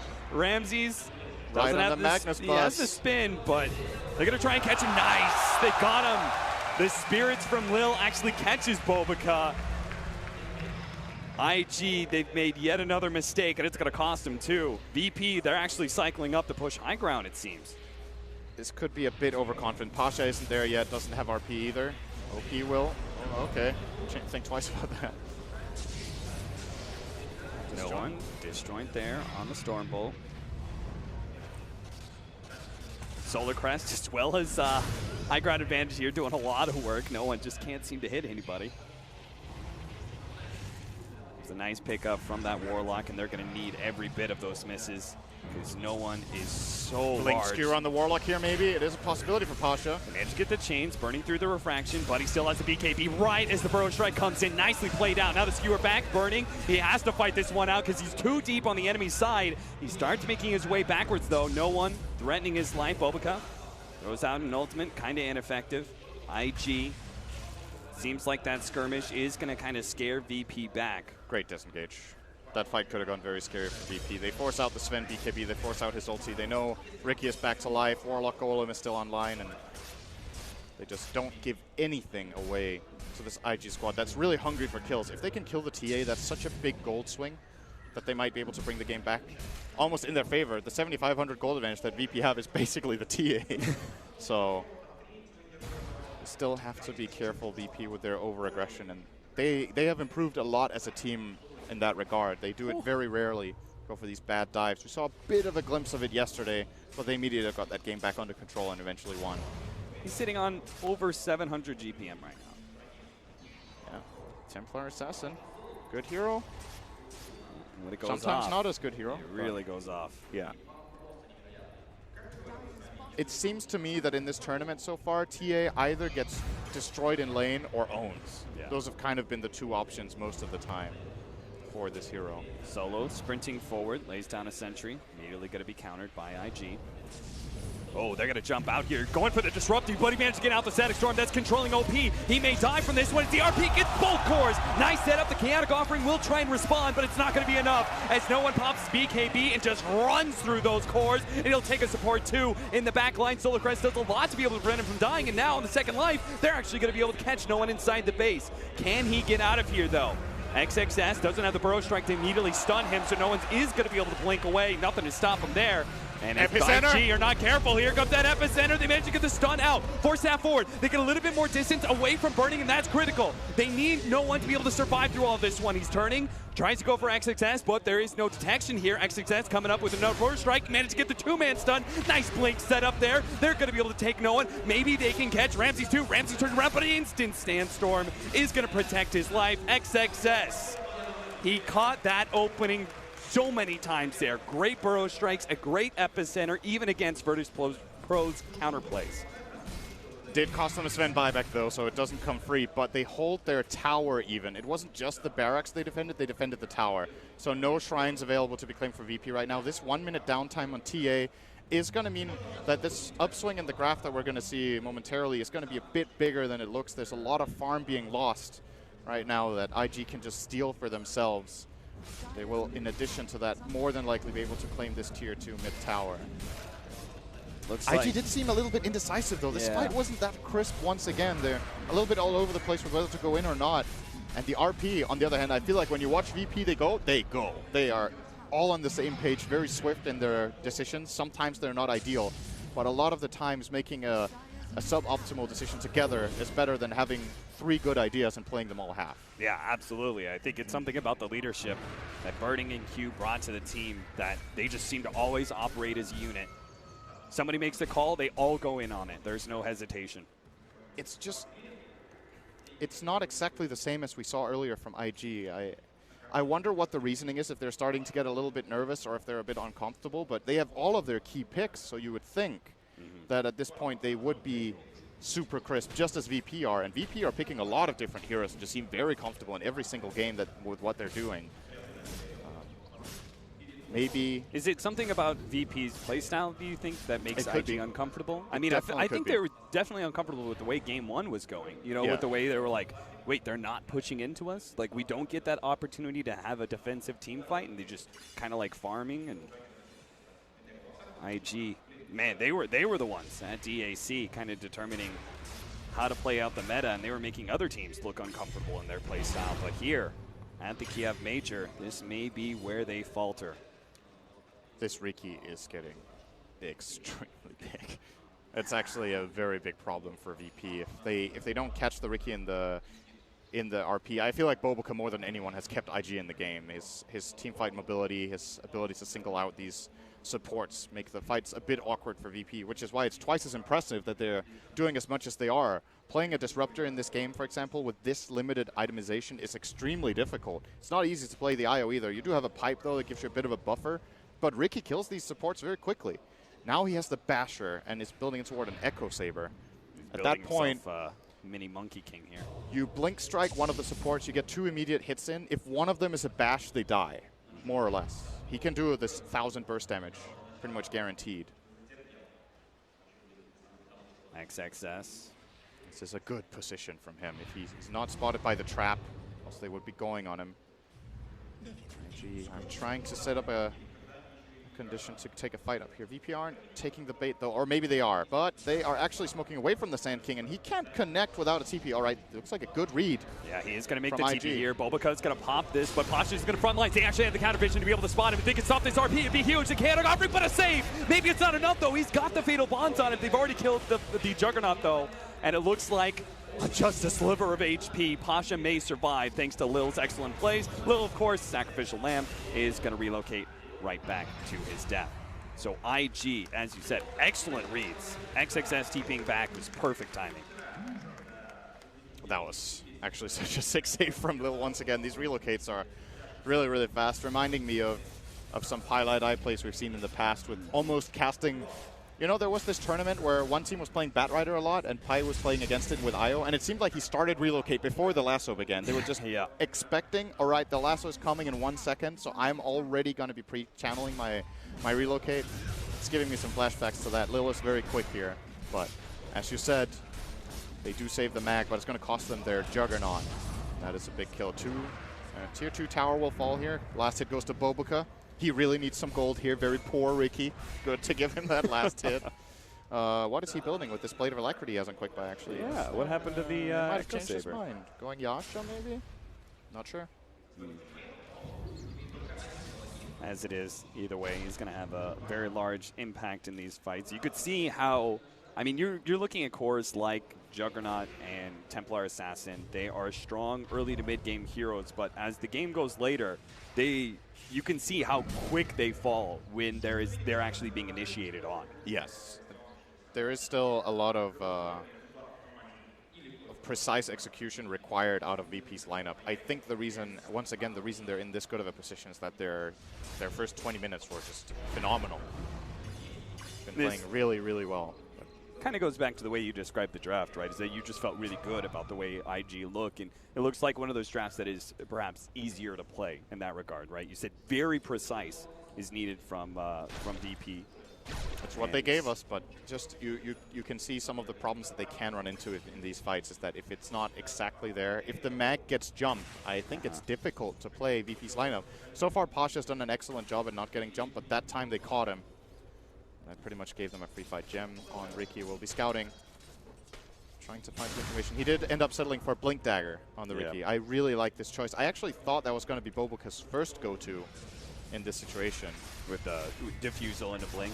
Yeah. Either Diffusal into Blink or Diffusal Basher into Blink. Because I think at this point the call from IG is, BO3, with this Gem and this Blink Dagger, find mag. That's the only thing we need out of you, more or less. If you can find mag, jump him, and not get immediately killed, we're going to set up the rest right after. And I think that's the best approach as well. It's the most likely way to succeed. Solo, oh, the stun's gonna miss. Doesn't quite catch him here. Solo is actually gonna just go for the hold here with the kinetic field, but he's gonna be jumped on by Bulbacan. Yeah, friendly force staff does help him out here. Bulbacan, he's gonna be caught. Conflict goes down. They're gonna fight this one out. Burning immediately goes for Ramses, but a relocate save is out. Now the RP, but a two-man burrow strike. XXS opens with this one up immediately. The Omni Slash bounce around, goes to OP. OP gonna be locked down by a bash, can't jump away. Now Ramses jumps forward, actually gets another bash there onto Q. Well, the stun onto no one. Is that gonna prevent him from finishing off Burning? One long range shot, another one coming in, and it is enough to finish him off. If he had just gotten to those trees, then maybe Burning could have survived off the blink, but he goes down. No one, he wants to force those buybacks. He gets the tier 3. He's forced a buyback from OP. Is he going to stick around for long, though? Turns around Bloodthorn onto the Sand King. Dual Scepter is out, and he's immediately going to be perched down. Nice play by Ramses to get the quick kill on the offlaner. OP, he's by himself now against the 3-man of Virtus Pro. This could actually just flat out be the end of this game. There's no buybacks. VP push extremely fast with these heroes. At the very least for IG, there's no empower. But that doesn't matter when your TA has 30,000 net worth. She hits really hard and really fast on this. It's at the very least 2 lanes of barracks. No way they can teamfight this without their Sand King. And VP, again, the key in this fight. Mag doesn't get spotted, he doesn't get found out, and Ricky dies before getting the ultimate off. Really wanted to use that Blink Strike, but didn't follow through with the tricks of the trade.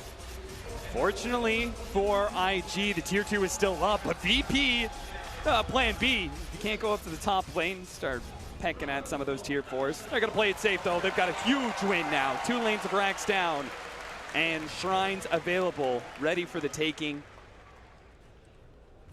IG have no buybacks to work with in the foreseeable future, so if they actually get this Roshan, they get the Aegis, they force the fight in the next few minutes, they can feel very comfortable that IG just will not have the same kind of high ground defense. Pasha could win the game here.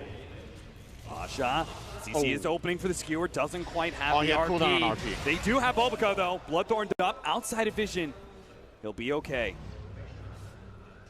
If Pasha had RP there, that might have been an RP on the Ember, and that would have been pretty much the end of the game. So scary stuff here for IG. Are we going to see a smoke? Yep, Q is waiting for it to come out of backpack cooldown. And they will try to make what kind of is a one last hurrah. If this fight fails, they will lose Roshan and probably the game. Maybe not even Roshan. VP could just go for GG. So tense moment. VP holding the high ground, as they should. Trying to get a favorable fighting position. You should definitely know this is coming with mid pushing in, and they've got a base ward as well. And they have a shrine. Thanks for that, Mars OB. Good to know. Burning. 100% health on that one. Here we go. God strength. Nope, the jump in. Whoa, what a 3-man burrow strike. OP is immediately going to jump onto that one. The disruptor's gone, but an RP comes out from Pasha. Locking down 2. No one's actually getting the side plates on both of them. He's killed OP. Can he kill Burning? The sun comes out. No, he can't finish off the big carry of IG, but he does have to retreat. Ramses, the buyback from the Templar Assassin means this fight is over. IG are just going to lose some members here, and they are going to be able to claim Roshan for the side of Virtus Pro. But they didn't get the Sven, and that means that IG, maybe they have one more fight in them. Maybe. If VP could see the buyback status right now, they would go straight down mid, I think. They're going to play it safer, looking for the mega push. They're just going to drop these buildings so fast. 40 seconds on Ricky. Warlock has buyback, but no golem. Even the Ricky's not going to be up in time for this high ground push. I don't know how XXS and Burning could possibly combo up to stop this push by themselves. They're going to try the tier 3 dropping fast. XXS waiting for his opening, doesn't really see it. The skewer back onto Burning. Well, they couldn't afford to be initiated on. They get the force snap BKB used by Burning. And that is going to be mega creeps. So if IG, if they're not going to call GG now, they're apparently going to play this out to the bitter late game, but they're losing tier 4s now. The Riki's back up. The Warlock, 4 seconds, still no chaotic offering. Tier 4 dropping fast. Bulbaco goes to the back line, immediately Bloodthorn. Isn't going to be able to get off his ultimate. The epicenter goes down, but it's ineffective. Lil is going to be able to get himself away. They managed to kill Pasha. But it's a fair trade-off so far. If they catch no one here, he does not have buyback, but relocate. They need to make sure no one doesn't die twice here. That could have been a disaster. Now their heroes just aren't following XXS in. He's following all by himself. He's not careful. He actually died to Ramses to get bashed. He does have a buyback. but the rest of IG were just too far away. So now the long, hard hold begins for IG against Mega Creeps. And still an Aegis as well. Yeah. VP could just chill here and wait until the TA has buyback. But if all the lanes are pushed into the enemy base, even if TA dies without buyback, I don't know if 2 minutes will be enough for IG to even get anything meaningful. It takes them very long to push out these waves. Look, this is the Sven. He's struggling to kill a creep wave minute 40. He still doesn't have that Assault Cuirass. He's going to buy it now. But VP, man, they look so good in this series. Yeah. They're playing the best they ever have as a team. I've watched a lot of their games, and this might be the peak of this roster. Setting up a trap here. Burrow strike onto the illusions, though. No one will abandon his setup. They actually caught Ramses here on the side. Bloodthorn on Bobica will prevent his pursuit. And high ground hold for VP. I mean, if IG are going to force themselves into this push, this potential last hurrah, I mean, I guess they're just playing off the fact that Templar Assassin does not have buyback. Yeah, it's the only play they have, is to try to set up a fight. Meanwhile, fortunately for them, they do have an Ember Spirit, great hero at defending the base and being able to join the fight at the same time. There's only a scan from VP, they know what's up. Just chill. VP have all the time in the world right now. IG will eventually back off and start defending their base with more heroes. They're going to have an Abyssal Blade soon for Ramses, so they're going to have another form of hard initiation to rely on. Nobody wants the gem? No? Apparently okay, that's fine. Just, oh, there's a gem, says IG. They saw it with their own ward. They're like, huh. Is Bobica going to sneak in there? Slide into gem? It looks like it. All right. It's all a trap. Thanks, VP. That was weird. Oh, okay. I mean, sometimes you don't see the gem, but they literally walked past it with 5 heroes. They just ran on top of it. Didn't want it. 5 Style heroes points. smoked up. From Virtus Pro, they don't need these shiny baubles. Their eyes are focused on that Aegis. They're going to get the RP. They don't need much. Nice Force Staff usage there. Skewer misses, and Burning's actually going to pursue, but he jumps into a world of hurt. He just gets Omni Slash. The chaotic offering is dropped down, but Burning's already so low, and he will die to no one. No buyback there. XX says stop inside the Kinetic Field Static Storm combination. OP pulls back to his doom. He has to jump away to the Remnant, but it doesn't matter if your throne's going to die, so IG call it. What a sweep from Virtus Pro. If you asked me going into this series what I thought the least likely outcome was, result-wise, this would have been my pick. I really thought IG were going to look stronger than this. I thought they would. I would have picked them to win the series. I would have probably picked maybe 2-1 as the most likely result for them, or 2-1 for VP, but this was way more one-sided than I would have thought, and that's got to be scary. Whoever's going to face this team in the Grand Finals have got their work cut out for them. It's not just that VP are playing so well, and that they're making all these good moves and coordinated as a team. They have a really big hero pool. They're a very difficult team to draft against. They have all of the qualities you're looking for in a team. Great individual skills, great team plays, great drafting, great preparation for their opponents. They knew exactly what they wanted and they got it. They are my favorites now for the tournament, regardless of what happens in the next series. I think no one can top this and looking scary in my eyes. It's been the storyline, Sin, for quite a long time, at least the last few years for the CIS region, that they've oftentimes peaked out at bad times. Yeah. You know, where, you know, leading into TI, we saw, like, for example, Team Empires in the past, you know, multiple times, hey, they look kind of good, and then TI, they just don't show up here. The last time VP looked good was leading into Boston, right? But finally, it seems like Virtus Pro, they're going to actually peak out at the right time here. They're going to be heading to the grand finals of the Kiev Major. The analysts, I'm not sure if they could have predicted a 2-0 to the favor of VP. I know we didn't. I'm sure they have a lot to say about this.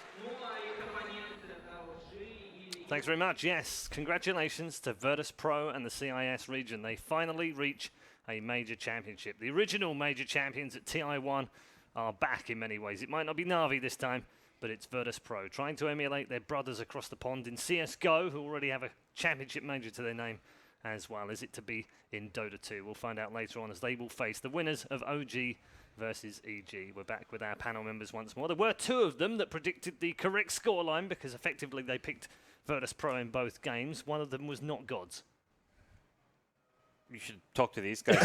They knew better than I did, you know. I thought that was going to be number 1 and 2. You know that riddle. It's like 2 coins make up 30 cents. One of them is not a quarter. The other one is. Yeah, I thought you were going to do that, but could have left it open for him. Let's take a look at some of the match highlights. Again, though, Gods, just a brilliant display from Virtus Pro, and they do. I mean, Cap and Cinnamon both made the point they look scary now. Like this is, you know, I think OG and EG, they focus on what they've got to do now, but they're going to watch this and go, "Ooh, okay, they look quite good."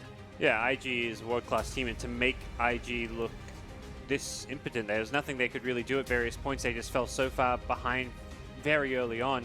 It's definitely testament to VP's fantastic early game and just how well they laid it, how well they dealt with the Ricky 2 games in a row.